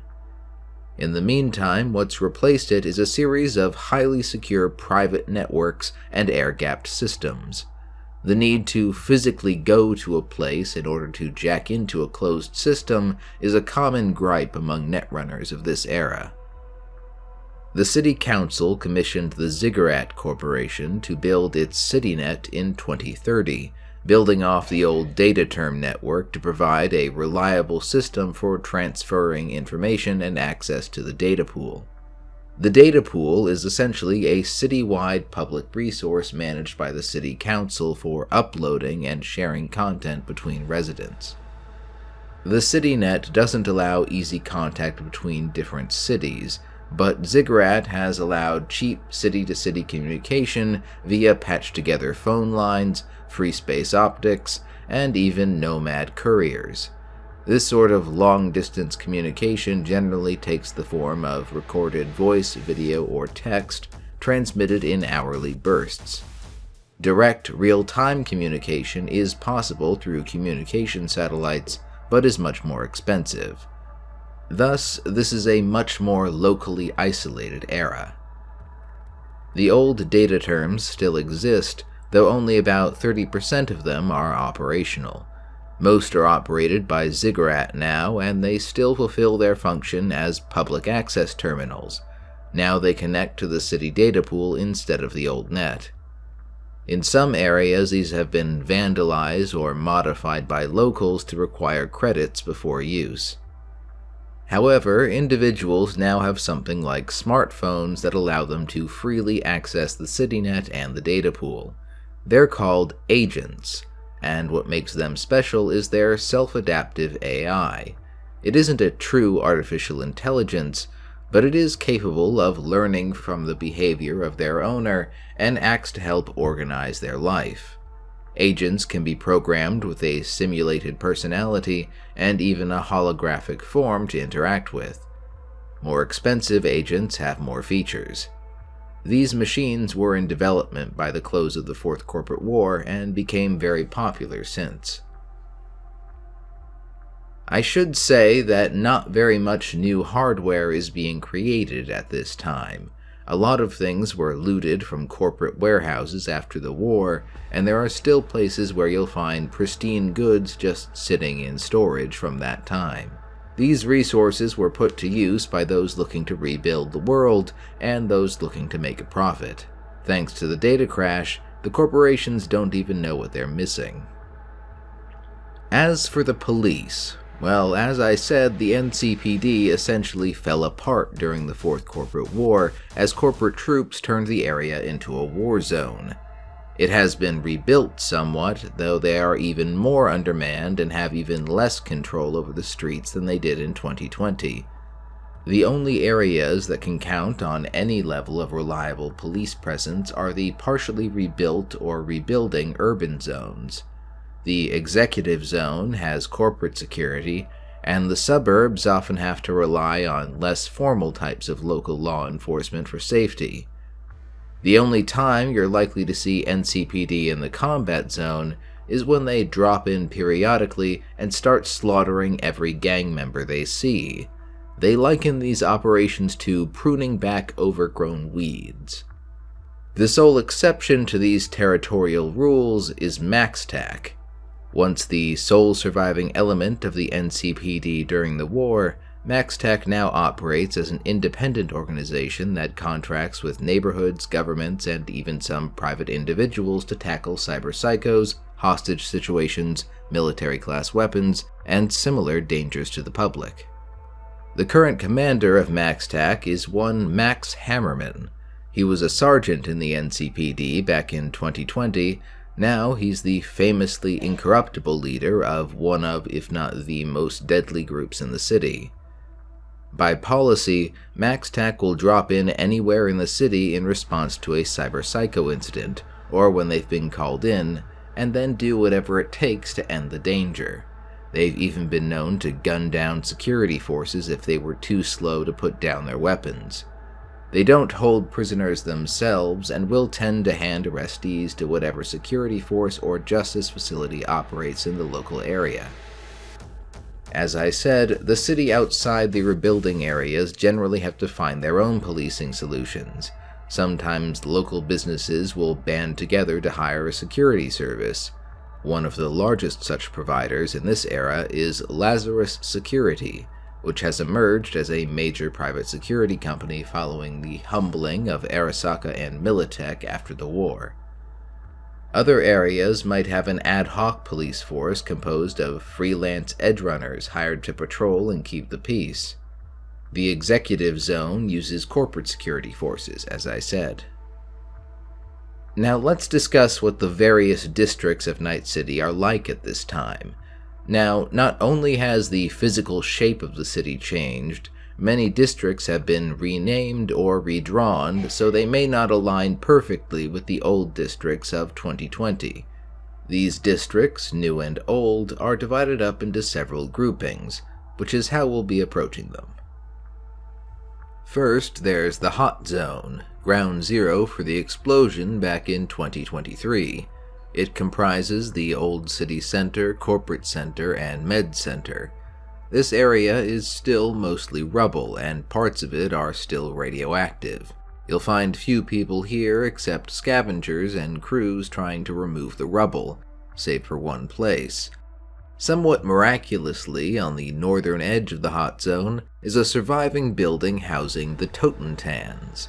The bar was a gathering place for gangs before the war, and it still is now. Fights are so common that it's considered a slow night if the body count is under 20. Next is the Rebuilding Urban Center, areas that escaped the worst of the bomb and the fighting. Parts of the old NCART system are still functioning in this area, though it suffers from periodic flooding. All areas near the ocean are prone to flooding, and utilities access can be inconsistent. These areas are currently filled with cranes and construction sites as old buildings are repaired and new buildings are constructed. The work never stops. First of the new neighborhoods is the Glen, location of the new City Hall and other government buildings. Notably, NCPD Precinct No. 1 also straddles the boundary with the combat zone here. Given the government buildings and the fact that it is surrounded by combat zones on 3 sides, it is likely the district most heavily defended by the NCPD.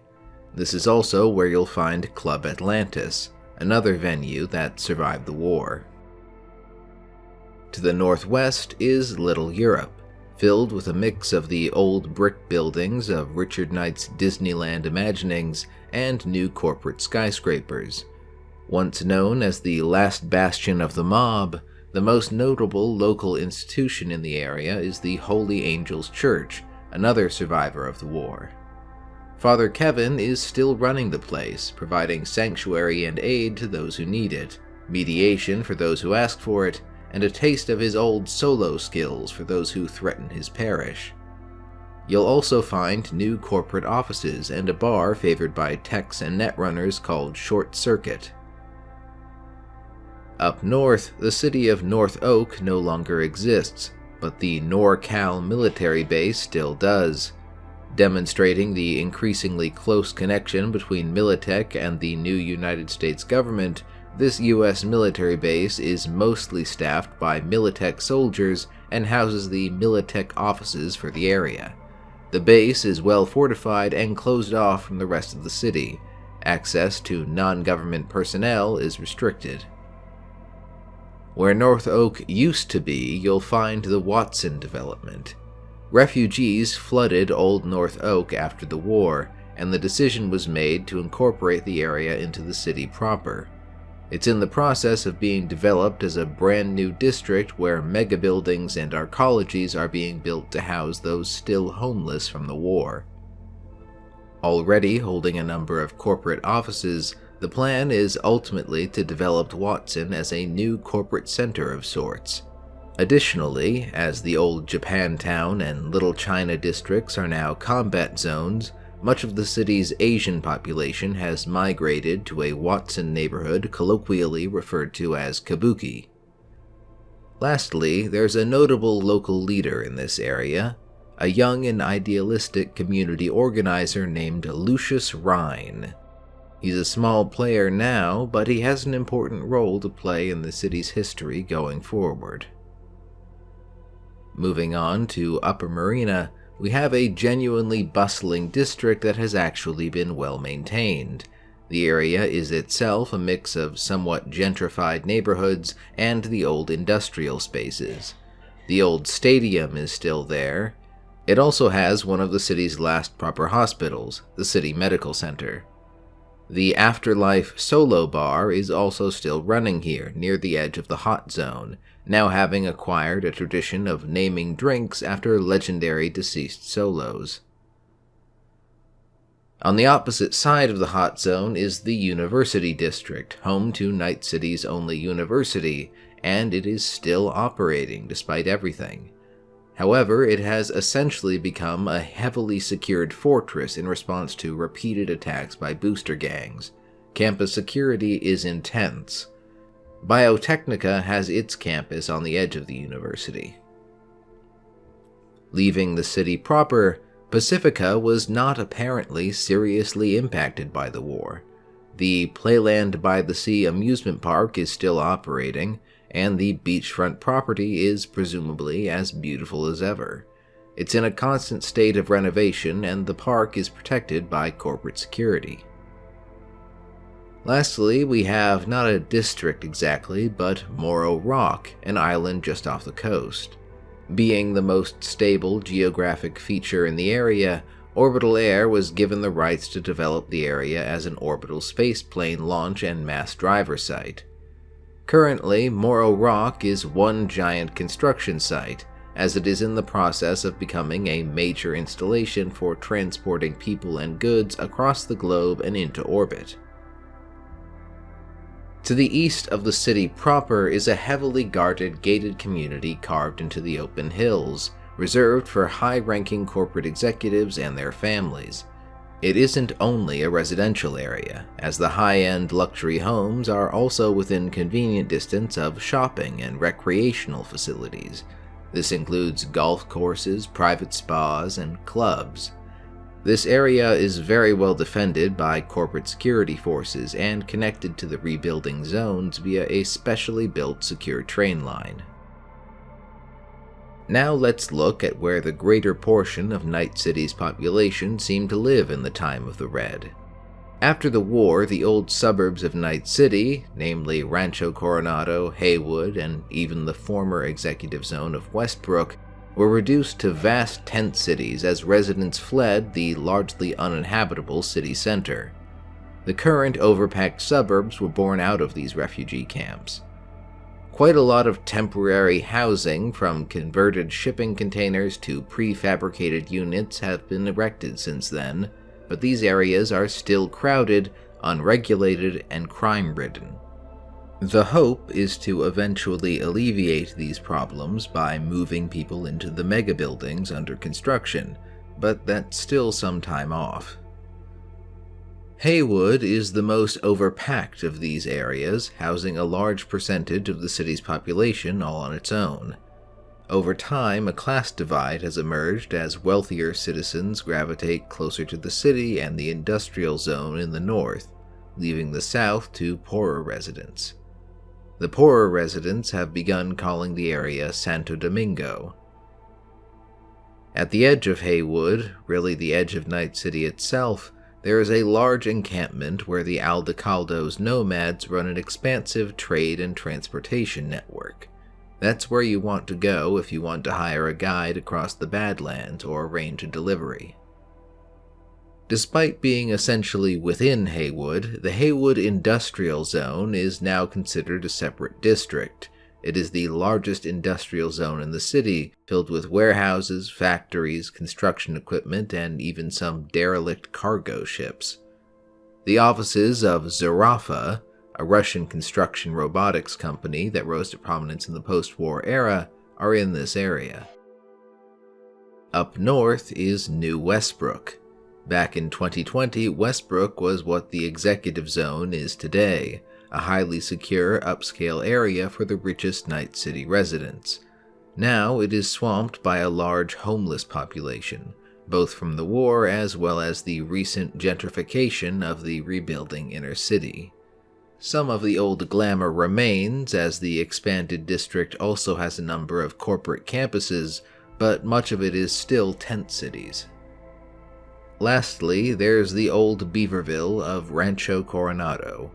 Once filled with row upon row of identical middle-class houses, the area has been taken over by tent cities and small industrial facilities built out of the now-defunct mini-malls that once dotted the area. Finally, we come to the combat zones. What city officials feared in 2020 came to pass after the war, and the combat zone expanded from its former confines to consume the southern reaches of the city. Gangs rule these areas with violence, and no law enforcement dare even attempt to police the streets, save for occasionally dropping in to take shots at the gangsters before leaving. No reconstruction has been attempted in these areas. Abandoned or burnt-out buildings are common, and some city blocks have been reduced to rubble. Old Japantown was largely abandoned during the war and now is almost exclusively inhabited by gangs. The most notable feature of the area is the Crisis Medical Center, one of the only hospitals to survive the war. The center is neutral ground to all gangs and factions in the area. Little China was similarly abandoned by many of its former residents, but small communities still continue to eke out a life defending themselves from the gangs. The gangs of Little China, however, are still controlled by businessman/criminal kingpin David Ling Po. The Wang Fang Tong is still the largest Chinese criminal organization in the western United States, and after decades, David Ling Po is only more entrenched. No longer having to worry about the NCPD in his district now that it's a combat zone, he can probably do whatever he pleases. Back in the old combat zone, well, there's not much to say about it in terms of what's changed. It's still a hellhole of violent psychos and unrestricted gang warfare. Nobody controls this place, save whichever booster gang manages to reach the top of the heap for a little while. Then there's South Night City, a defunct port and industrial sprawl. This was a bad area before it became a combat zone, and it's only gotten worse. The abandoned warehouses are regularly used as hideouts and headquarters by various gangs and criminals. The Tiger Claws and the Yakuza have a presence here. Lastly, there's the Badlands beyond the city limits. The work of nomads with reclaimed military hardware have cleared out a lot of the roving gangs. Many of the surrounding towns and small cities in the region that had been abandoned during the collapse of the late 1990s have been reclaimed by settlers that abandoned the city after the war or came from elsewhere. The safest way to go when traveling is still with a nomad caravan, but all in all, the Badlands are a lot safer than they used to be. Now let's talk about some of those gangs. Now, gangs break up or flame out all the time, so many of the gangs that ran the streets in 2020 aren't around anymore. The DJs scattered. The Brainiacs fell victim to Raish Bartmoss's viruses in the data crash. The Wild Things were mostly wiped out by Militech soldiers. The Sacred Blades and the Black Queens would have been near ground zero for the bomb if they weren't already driven out by corporate troops. Still, some of the old gangs have clung on through the decades. One thing to remember about these gangs is that in 2045, for the most part, the gangs aren't really holding particular exclusive territory. Most of them have operations scattered all over the city where they can get away with it. Let's get to the gangs then. Sorry, there isn't any official art of the gangs of this time period as yet. The Bozos, everyone's favorite bio-sculpted insane clown, are one such surviving gang from the old days. The Killer Clowns are just as crazy as ever and still inflict their sadistic brand of humor on the residents of Night City, such as trapping someone in an elevator shaft and then filling it with water, for example. The much more benign pranksters of the Philharmonic Vampires are also still around and just as enigmatic as ever. Nobody knows what their goals are, but they still wear tuxedos and exercise their peculiar mix of juvenile tricks and large stunts. Unfortunately, the Inquisitors are also still kicking around.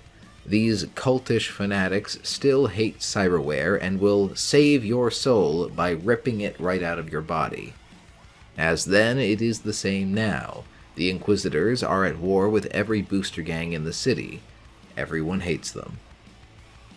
Some of the nastier combat gangs are also still around. The Iron Sights are still a gang of borderline cyberpsychos that favor rippers, but they fell on hard times after the war when their patron Arasaka was forced out of the country. Lately, however, they've gotten a new mysterious benefactor. The Red Chrome Legion is still marching around in black uniforms and chrome, spouting neo-fascist hate against anyone they think isn't right. If those groups of lunatics are still around, you'd better believe Maelstrom is. They were founded by booster gang members with a grudge against the Inquisitors, and that much hasn't changed. In the post-war era, Maelstrom settled a feud with a smaller cyberpsycho gang, and adopted more meat-hating philosophies from them. There's been an exponential increase in highly visible and extreme cyberware usage among the gang. As you might imagine, the hatred and violence between Maelstrom and the Inquisitors has only escalated with time, and fights between them happen more and more often.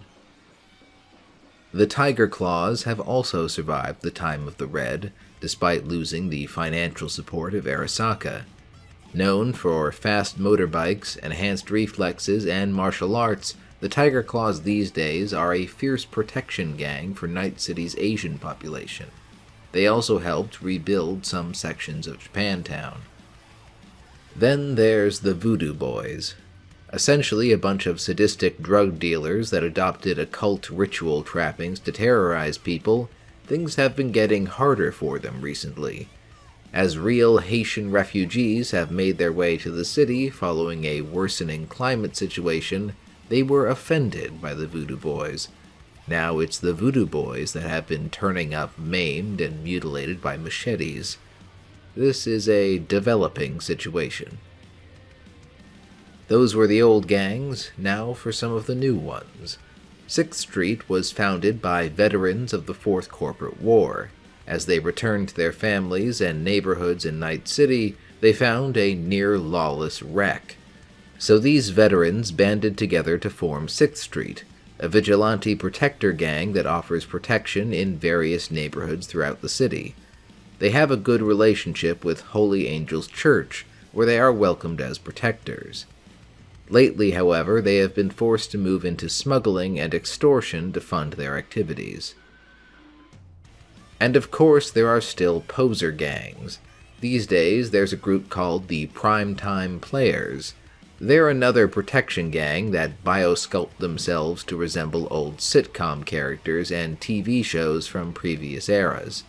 They're apparently divided into various territorial factions based on preferred shows, each attempting to protect their neighborhoods. It's as if TV show fandoms became street gangs. It probably won't surprise you to hear that various apocalyptic cults sprung up in this chaotic era. In Night City, one of those is a group called the Reckoners. They roam the street, recruiting from the homeless and mugging people for donations. They preach about the upcoming harvest of souls, and a few of them are crazy enough to try and bring that about as soon as possible with C4. These last two aren't technically street gangs as you might think of them, but worth mentioning regardless. The Steel Vaqueros are a nomad gang out of Salinas, California that runs coastal highway convoys from Santa Cruz to the southern cities. They have supply agreements with various reclaimer groups attempting to rebuild Night City and the surrounding area. They take in any dependable person that displays enough skill to keep up. Lastly, there are the Scavers.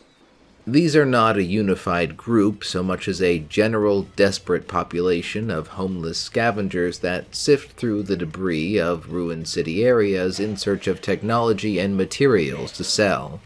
It's a dangerous life, not just because of the constant urban warfare, but also because they must dig deeper and deeper into dangerous rubble as the ruins are picked clean. There, that's the Cyberpunk Red setting. Now we'll look to the transition from this setting to the Night City of 2077.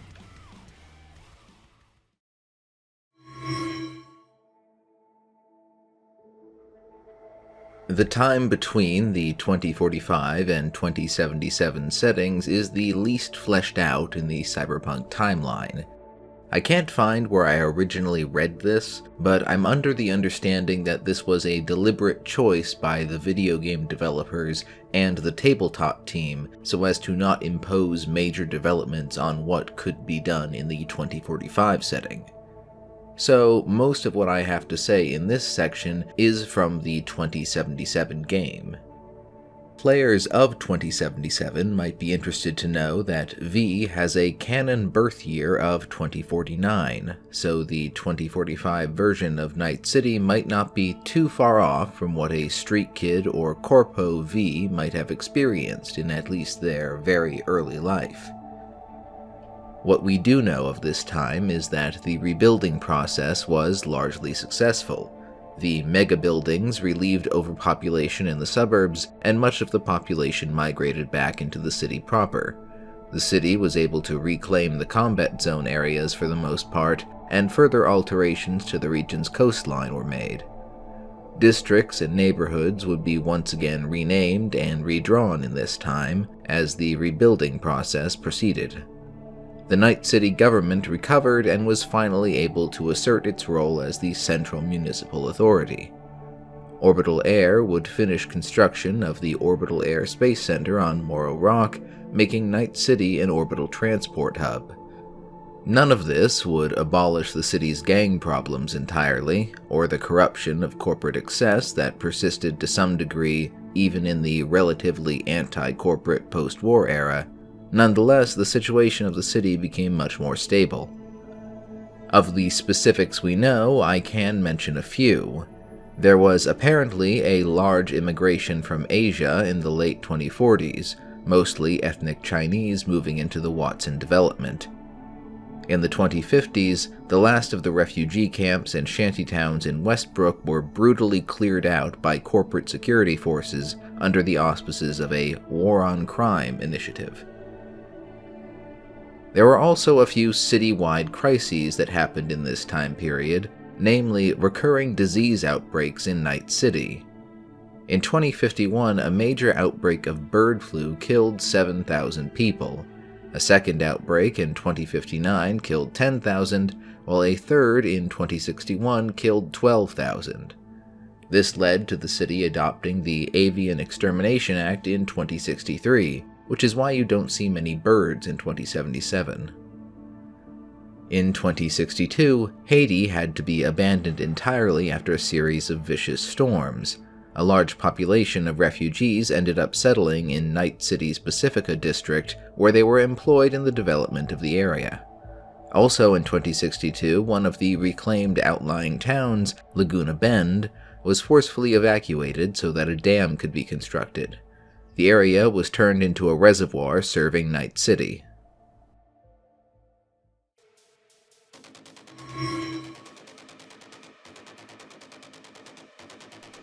The next great crisis to threaten Night City would start with a long overdue change of leadership in the new United States government.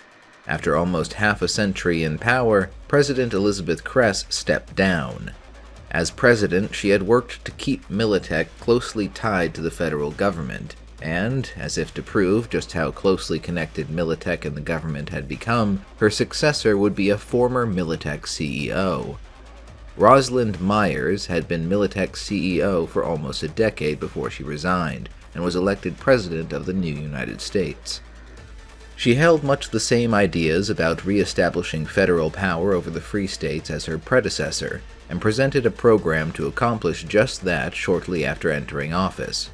A few free states, including South California, agreed to her demands, but most did not. North California joined an alliance of free states to resist, and the new United States government sent in troops to force the issue. The Unification War had begun. The battles were famously vicious as cutting-edge tech was deployed on the battlefield, both in terms of combat vehicles and cybernetic weapons. The Arasaka Corporation, seeking to re-establish influence in North America, quietly sent funding, advisors, and advanced weapons to the Free States. Night City even received humanitarian aid from the Soviet Union, which, yes, still exists in this alternate timeline, albeit in a weakened state, though observers claim this aid was actually weapon shipments. Despite this, the Free States were hard-pressed by federal forces and their Militech hardware.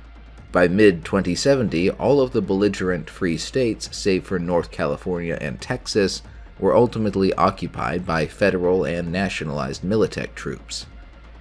Night City had avoided being directly attacked up to that point, but it would only be a matter of time. One particular man among the city government took action. You might remember Lucius Rhine. He was a community organizer in the Watson development back in 2045. After decades in city politics, he's now a member of the city council. Reaching out with contacts made in those intervening years, Rhine called for Arasaka for protection. So when a new United States Army division was sighted in the outskirts of Night City, an Arasaka supercarrier arrived in Del Coronado Bay within days. The federal troops chose to withdraw. The new United States government feared the sort of escalation engaging Arasaka directly might bring. The Japanese corporation had spent decades rebuilding and improving public relations to re-establish their old influence. With Militech material and men participating in the war, it could easily spin out into another corporate war. Judging that the new United States government lacked the ability to pay the cost of such a conflict, Rosalind Myers came to the negotiating table. A peace treaty was signed out in Arvin, South California. The Unification Treaty, also called the Arvin Accord, allowed the free states to keep their autonomy as long as they made some concessions to participate in and cooperate with the federal government. The government was able to claim they had taken great steps towards unification on paper, while the Free States retained much of their autonomy in reality. The independent Republic of Texas refused to sign this treaty, by the way, and remains belligerent. In the aftermath of the war, Night City was rededicated. Night City seceded from both the Free State of North California and the new United States of America, becoming a sovereign international free city. The ban on Arasaka operating openly in the United States, imposed at the close of the Fourth Corporate War 50 years earlier, no longer applied, and the city government welcomed them with open arms.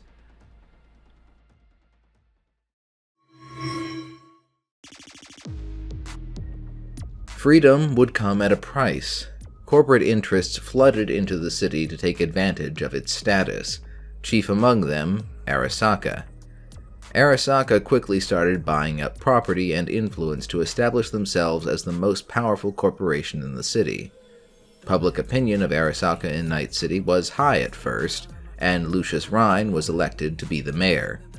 Rhine and the city council gave Arasaka permission to build a new American Arasaka headquarters on the very site that the original had stood 50 years ago. Construction was quickly completed later in 2070. The new United States government would build a concrete wall on the northern border of Southern California, which includes the southern edge of Night City's city limits. Attitudes towards Arasaka and the mayor would sour quickly in the following years, as it became clear to the people of Night City just how ruthless the corporation was in securing its American foothold, and just how in the pocket of the corporation the city government was. To some people, Lucius Rhine was still the hero that saved the city from a federal occupation, but to many he became viewed as one of its most corrupt politicians, and that's saying something. For those interested in the timeline of games and media, the entirety of the Cyberpunk Edgerunners anime takes place in 2076. The life path prologues of Cyberpunk 2077 also take place in late 2076, which we know due to date references in the early game that say certain events take place in the first half of 2077, and the 6-month time skip before those events after the prologues.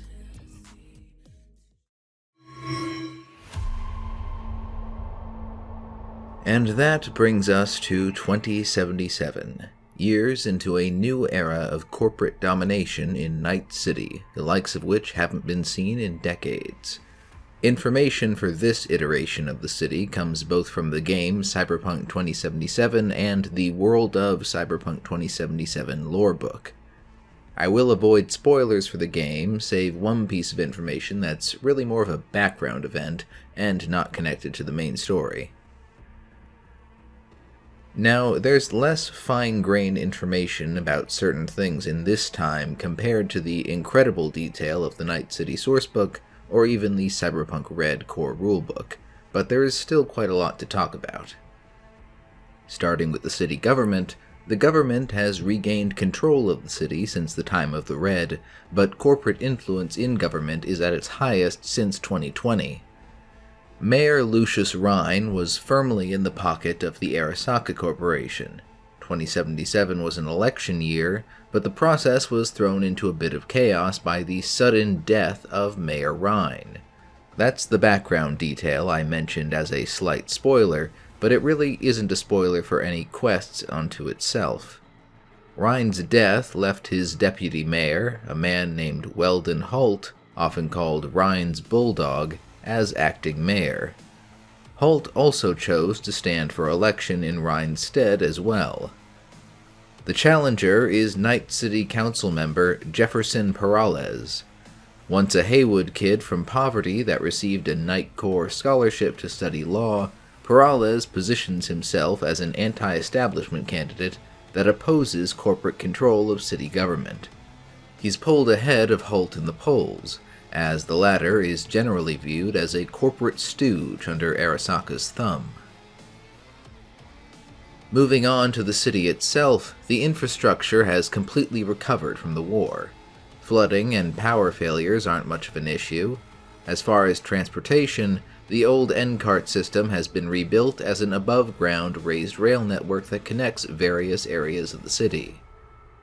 Combat Cab is still in operation, and several vehicles with their logo can be seen in the game. The dominant taxi service these days is Delamain, however, a new company that operates entirely self-driving vehicles and is managed by an artificial intelligence named Delamain. The Orbital Air Space Center provides orbital transport for passengers and cargo. There is a conventional airport called Richard Knight International mentioned in Cyberpunk 2077, but it isn't clear where it is since it isn't on the map, unless it's integrated with the Space Center. Getting to the city by land isn't the easiest thing to do, especially from the south where you have to deal with the South California Border Patrol and a massive concrete border wall. In any other direction, the Badlands are still dangerous. Gangs and nomad bandits called the Raffin Shiv can be found squatting in abandoned towns and facilities all throughout. If you want certain safe transport, you'd better get nomad or corporate security escorts. That may not be the only option in a few years, though. Nightcore has been investing in revitalizing the transcontinental maglev network that once connected the nation from coast to coast. It's lain defunct since the Fourth Corporate War, but Nightcore is currently digging new tunnels. The net connectivity of the city is roughly similar to the time of the Red. Connections are mostly local, and connectivity between distant regions is very limited and presumably expensive. Most public networks are closely policed by Netwatch. The old net is now mostly sealed off by the Black Wall, a digital construct created by Netwatch to repel the dangerous AIs of the old net and prevent spillover of dangerous viruses into modern systems. Presumably, Netwatch is still hunting and destroying access nodes and servers of the old net, including anyone that tries to poke holes in the Black Wall. As for personal connectivity, smartphone-like devices still exist, but a lot of people seem to have communication and other functionalities directly integrated into their bodies with implants. For those without either, the data-term access terminals positioned throughout the city provide public information, local web browsing, and other functions. Now let's talk about the Night City Police Department. Back in 2076, the NCPD was transferred to private ownership to make it more profitable. The chief of police was replaced by a sales executive who fired half the officers, reduced patrols, and had the force prioritize writing tickets. They even started charging citizens by the minute to make 911 calls. Many of the fired officers were replaced with drone patrols. Naturally, crime rates got worse, and any profitability the organization gained was short-lived. Before his death, Mayor Ryan had been considering other police options, including using corporate security services. As a result of these issues, the NCPD is extremely undermanned and even find themselves occasionally outgunned by criminals. They straight up refuse to operate in the most dangerous areas of the city, notably Pacifica, Santo Domingo, and certain neighborhoods of Watson. Many of the officers themselves are highly demoralized, in part by the rampant apathy and corruption in their own ranks going right up to the police commissioner. Of course, one arm of the force that is never underarmed is MaxTac. Once again, Night City's Cyber Psycho Squad is practically a separate organization within the NCPD and are very different from other officers. These days, most of them are said to be utterly obsessed with hunting cyber psychos and, according to rumor, the rare psycho they take alive is reconditioned to be a new member of MaxTac. In fact, some say that every member of MaxTac used to be a rampaging cyber psycho. That may be an exaggeration, but some of them definitely were, and they have the combat cyberware to show for it. MaxTac is sent in whenever a cyber psycho or other sufficiently severe incident occurs. The NCPD ignore any civilian casualties that occur in their operations, and Internal Affairs declines to perform any investigations into them. Now let's get to breaking down some of these neighborhoods and look at how recent history has shaped them. Again, districts have been renamed and rearranged a little from previous versions of the city. It's a little different from the past, as we're now talking about larger districts filled with smaller neighborhoods, each of which has its own little story. Let's start with Watson. For some time, it was a thriving district, with corporations, many of them Japanese, investing heavily in its development. It was supposed to be a second corporate center, planned when the central city was still radioactive rubble. It had corporate offices, a med center, and housing to the south, with an industrial area and port to the north. The success of Watson evaporated when Arasaka returned to the city. Acting on grudges from their homeland, Arasaka actively worked to put rival Japanese companies and others in the area out of business as they worked to wrest control of the district. Most notably, they bought a large section of the port and built a facility of their own there. Many of the industrial facilities that employed Watson residents shut down. Now, Watson is regarded as the crappy part of Night City, newly impoverished and filled with desperate people. In the northeast of Watson, you'll find the Northside Industrial District, the NID.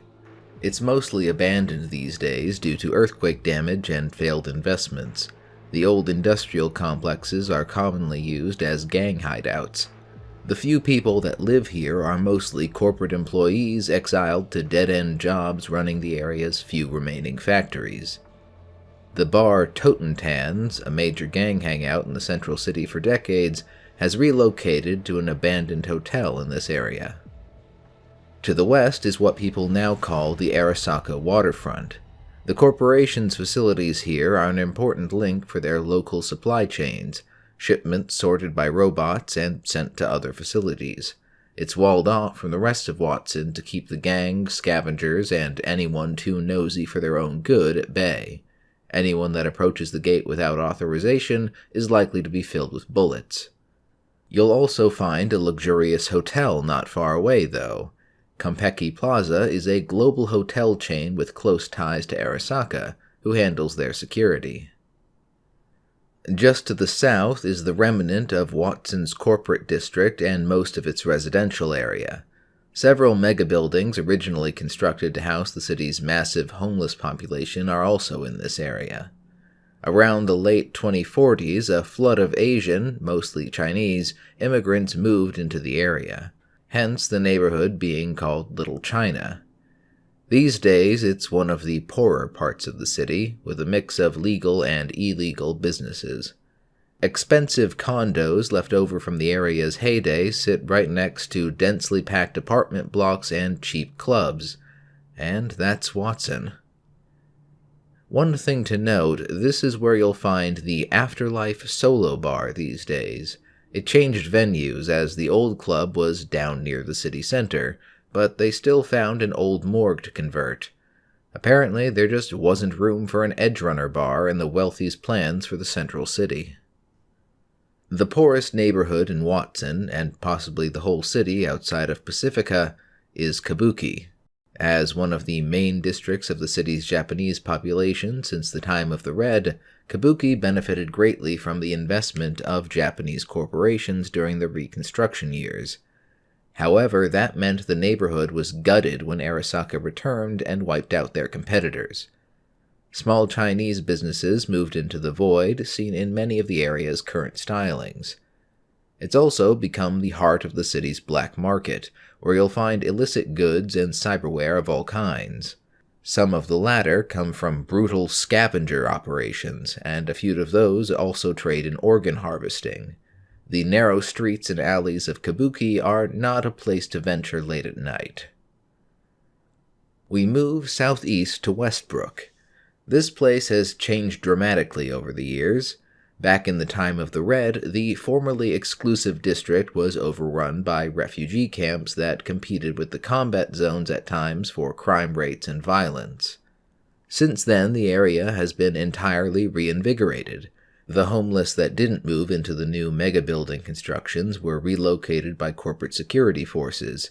Now it's among the nicest places to live in the city, home to corporate employee housing, entertainment, and the estates of the wealthy. Investment from Asian corporations raised new skyscrapers and megabuildings in the western part of Westbrook, now called Japantown, as its residents are primarily of Japanese descent. This is an entertainment district that is crowded with tourists by day and rich corpos looking to blow off steam by night. They gamble, party in clubs, and visit fancy brothels like Clouds. This is where you'll find Night City's most famous red light district, Jig Street. To the south, Charter Hill is a heavily corporate district filled with offices and residential space catering to mid-level corporate employees. They work all day, then filter into Japantown when they clock out. Occasionally, up-and-coming artistic types or well-paid freelancers make their way into the district if they can afford it, and turn up their noses at living in Watson or Haywood. To the north of the city's newest district, borrowing its name from the town that once existed roughly where Watson is now, North Oak is where the lavish estates of the celebrities and business elites can be found, meticulously protected by security. Even the airspace is monitored. These were barren hills back in the day before the refugee camps took over Westbrook. North Oak was the area that was finally cleared of those camps by corporate security in the 2050s, but decades of corporate PR spin and media propaganda have all but erased the incident from public consciousness in the decades since. Now it's just the place everyone in Night City dreams of being rich enough to live. Since we're following the rich areas for now, let's go right to the heart of the matter, the city center. 50 years ago it was a crater, but it has recovered completely since then. The corporate skyscrapers loom over the city once again in a new era of corporate dominance in the city. Corpo Plaza hosts the offices of Militech and Arasaka, the latter towering over the very site where the old headquarters once stood. The plaza is the true center of power in Night City, as the old corporate center was back in 2020. Corporate employees bustle back and forth, executives shuttle between skyscrapers and AVs, and the whole area is constantly patrolled by the NCPD and corporate security forces. Let's talk about the area just to the west of the plaza, downtown. This is where some of the most expensive shopping and entertainment can be found, right next to posh apartments, office buildings, and upscale hotels. Still, you can find drug deals in dark alleys, sleazy motels, and other entertainment sought out by gangsters from the other districts when it gets dark. The two faces of Night City are on display here. Just to the south, we have Haywood. This is one of the bigger changes from previous layouts of the city. Old Haywood was an outlying suburb that was already starting to be called Santo Domingo by some residents back in the time of the Red. So it seems like the city officials just went with that and repurposed the name for the area of mostly reclaimed combat zones much of the new Haywood is built on. There's a rich-poor divide that reflects that history.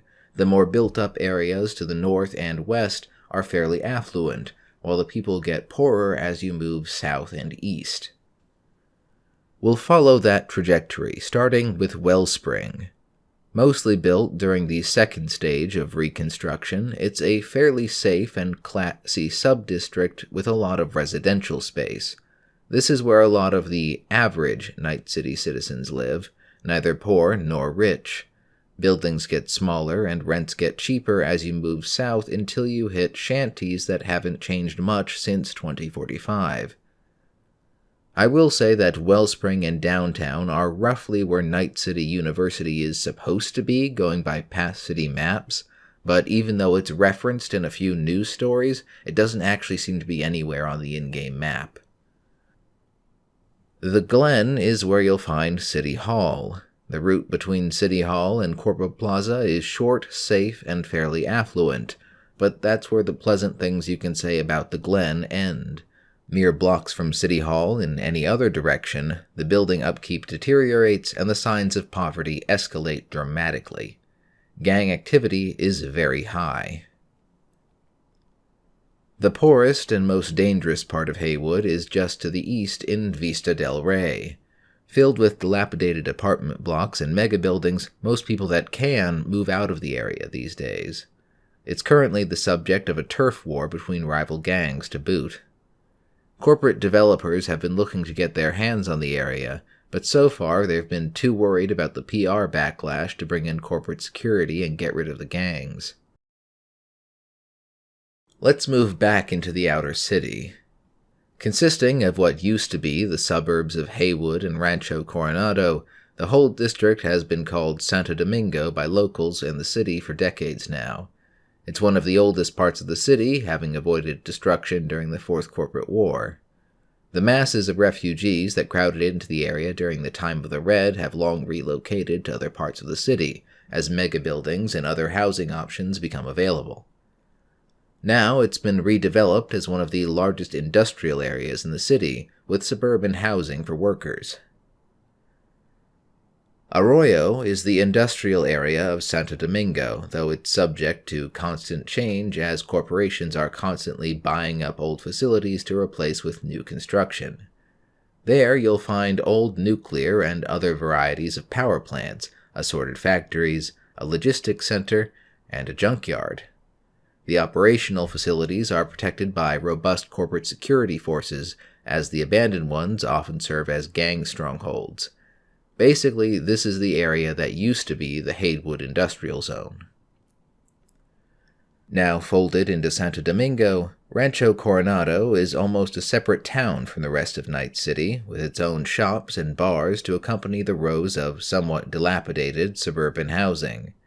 After the homeless and refugees from the Fourth Corporate War relocated, the area was redeveloped as housing for workers and industrial facilities in Arroyo. Thus, most of the area's residents are mid to high-ranking workers in Arroyo and don't have reason to even leave Santo Domingo most of the time. The result is a curiously closed-off habitat designed to keep workers relatively comfortable, but it's far from a paradise. Some corpo types looking to live away from the central city also live here. Lastly, there's Pacifica. Poor Pacifica. It was always an area for relaxation, with an amusement park and plenty of beachfront property. During the mid-2060s, investors started developing the area heavily, hoping to extract more profit from tourism.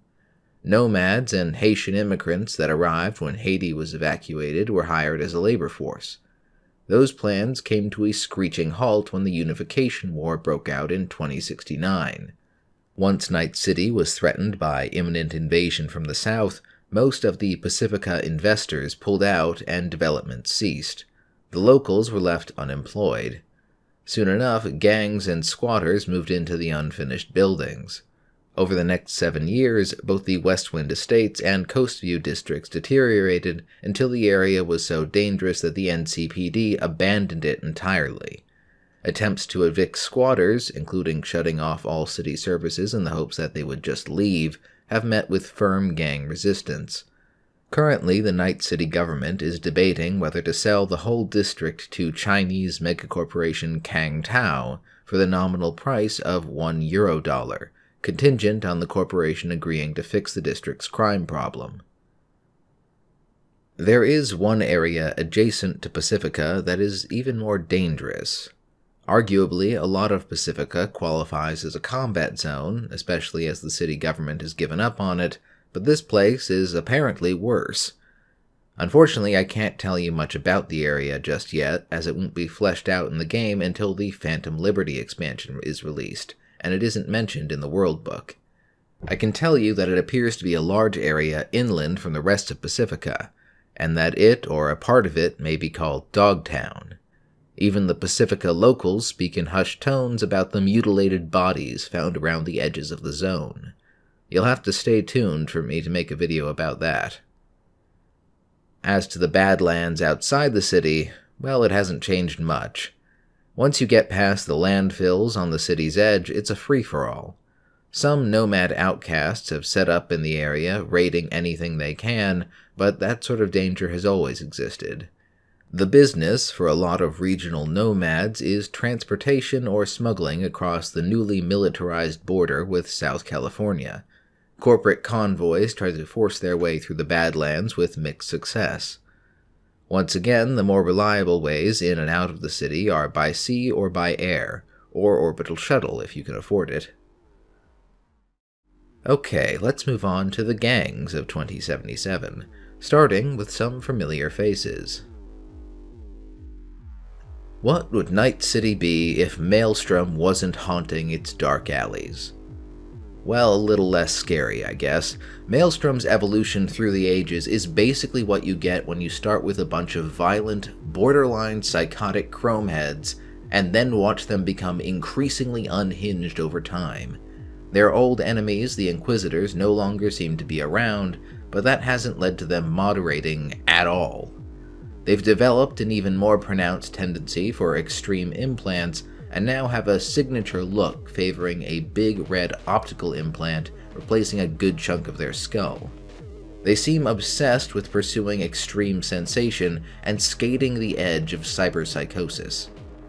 Now they even seem to roll a few occult trappings and rituals into their dealings, which these days consists mostly of drug smuggling and hit jobs. You'll find most of them haunting the abandoned industrial facilities of North Watson, where they control the Totentans these days.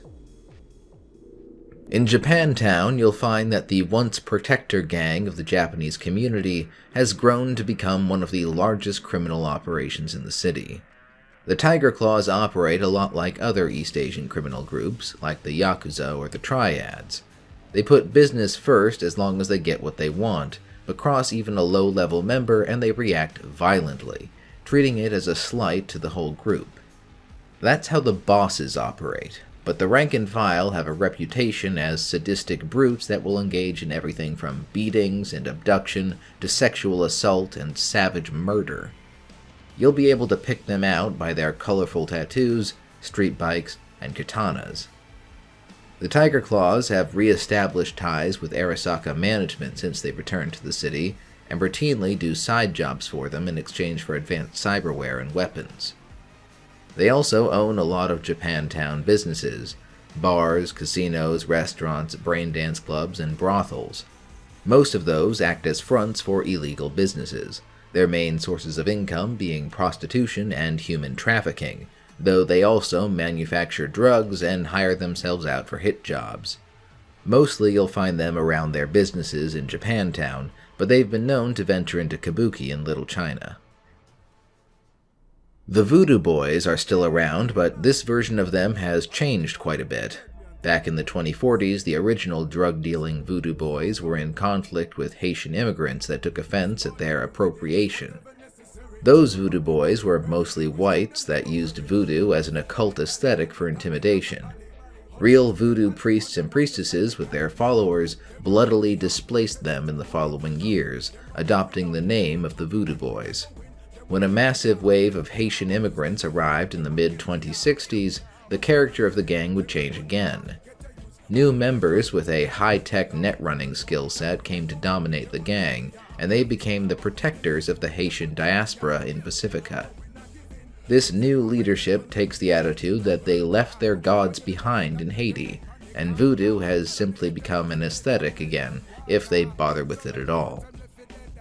The new Voodoo Boys are highly secretive, but it's known that they're interested in uncovering the secrets of the old net. Their poking at the black wall in the hopes of contacting an artificial intelligence has brought them the scrutiny of NetWatch. Most of the Voodoo Boys' crimes consists of stealing and selling data from corporations and similar cybercrimes. They also hire themselves out as mercenary netrunners to private contractors for hit-and-run attacks and explorations of the old net. When they need someone in meat space for their operations, they often recruit outsiders they call Rangan as disposable tools, which they are very willing to exterminate if things go sideways, or just to remove loose ends. Last of the old faces, 6th Street is still around, even if the 4th Corporate War veterans that founded it are long gone. Most of its members are still veterans of one conflict or another, including the Unification War, and those who are not veterans get training from the gang.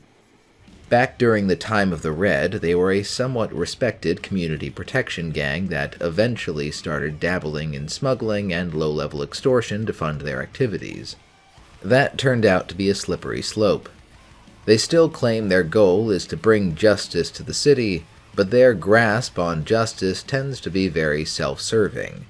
They regularly force small businesses in the neighborhoods they protect to pay protection fees, and otherwise engage in robbery, extortion, and gun smuggling. The latter is probably why they have extensive connections to nomad groups outside the city. They also steal and modify cars, offering combat taxi services for hire, which makes them popular with edge runners and mercenaries. On the whole, 6th Street is less socially destructive than some other gangs, so authorities and corporations tend to ignore them as long as they stay in their territory, where they do offer a degree of protection to the residents. The NCPD doesn't operate in Santo Domingo, so the locals are reliant on the rough order and security 6th Street provides. They also have operations in Vista del Rey, but they are in the process of being pushed out of Haywood altogether by the Valentinos. Speaking of... Now, I should be upfront here and say that there was a Valentino gang back in 2020 that I didn't mention. Those Valentinos were a poser gang of men that met once every 3 months to compare scorecards of the women they'd slept with.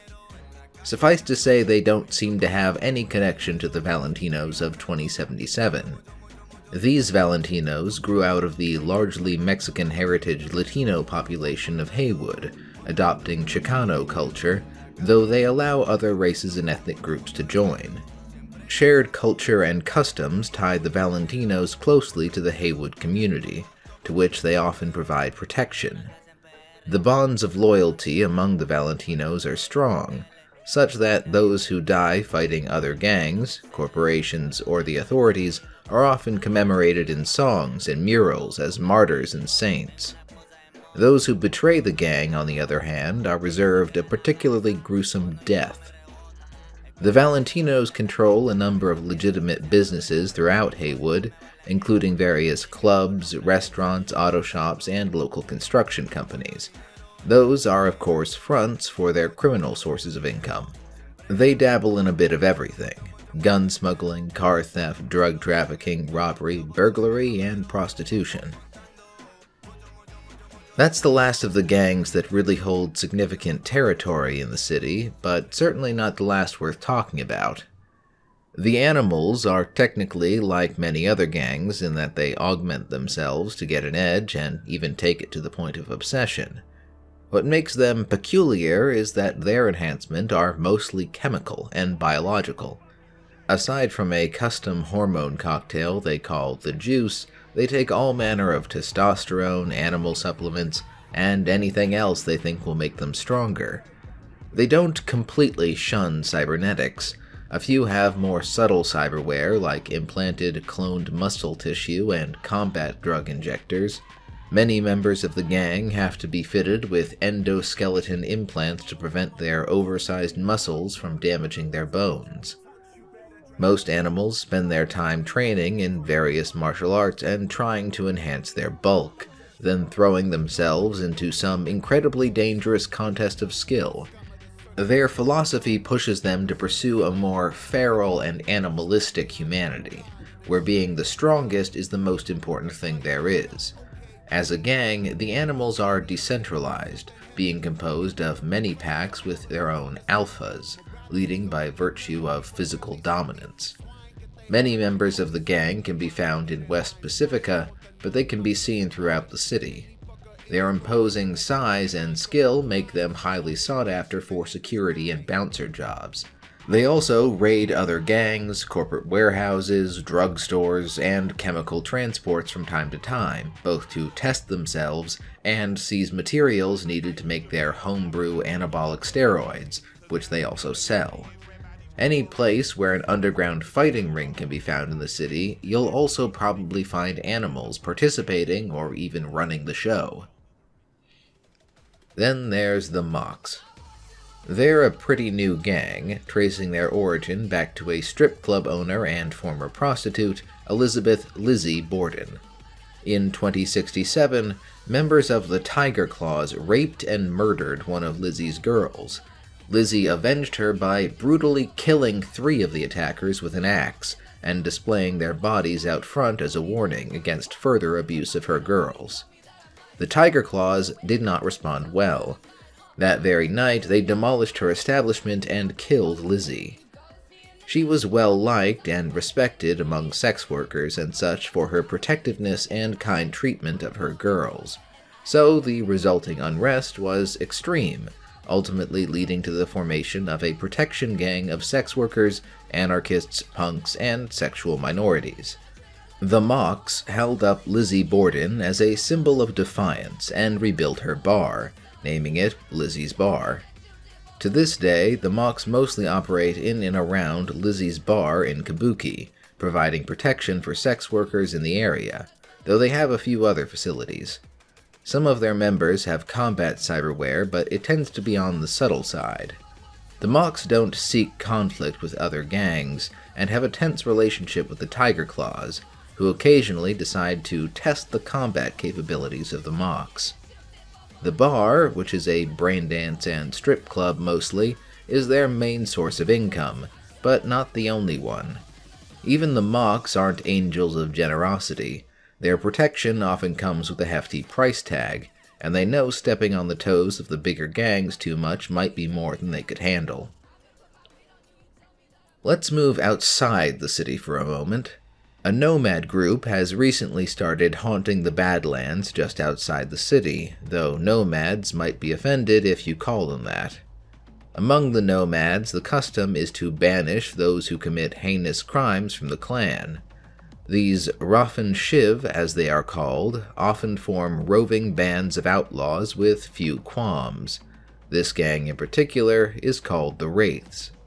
Mostly, they rob weakly defended transports and occasionally hire themselves out on transportation contracts, but they are famously unreliable and prone to keeping the goods or passengers for themselves. They've also come into conflict with a group of Aldecaldos that have encamped in the area. Lastly, there's the Scavengers. These are less of a formal gang and more a bunch of loosely affiliated outfits operating throughout the city. Cyberware and organ harvesting is a profitable business. The Scavengers are the people cold and cruel enough to stage assaults and abductions before dismembering their victims to take part in that business. Whatever's left of their targets is usually burned, dumped, or left in the sewers for the rats to devour. Their grisly reputation does allow them to inspire fear, but even other gangs consider these guys to be lowlives. That doesn't stop them from buying from the Scavengers, though. Scavengers are the main supplier for low-end illegal cyberware for gangs, small-time criminals, and shady ripper docs in Night City. They also have a monopoly on the body parts market. Scavenger groups have also been willing to take on unpleasant jobs that their employers don't want to be associated with for whatever reason. Now, this last part is speculation on my part, but in the Cyberpunk Red setting we have the Scavers, basically a homeless population of scavengers that survived by plundering the ruins of the city. One might imagine that, as pickings grew slim, the most desperate and vicious of these scavers might have turned to scavenging people instead of ruins, so the Scavers became the Scavengers. That's just unconfirmed speculation, though. Alright, that will be it for Night City of 2077.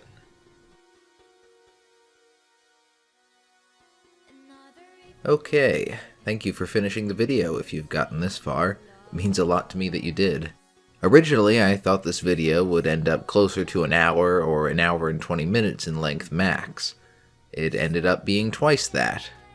I just sort of kept writing, including everything for the level of detail I wanted, and only when I was halfway through did I realize how long it was getting.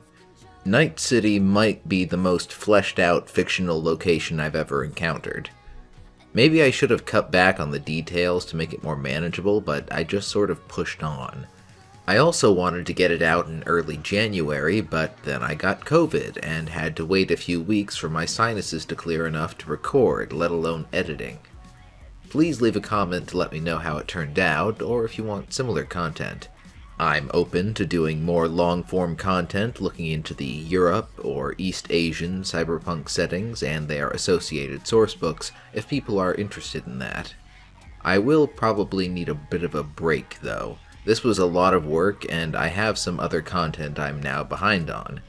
This video doing well would motivate me a lot to get back into Cyberpunk though, so like and share if you want to see that happen. Until then, I wish you all well, and I hope you have a good year.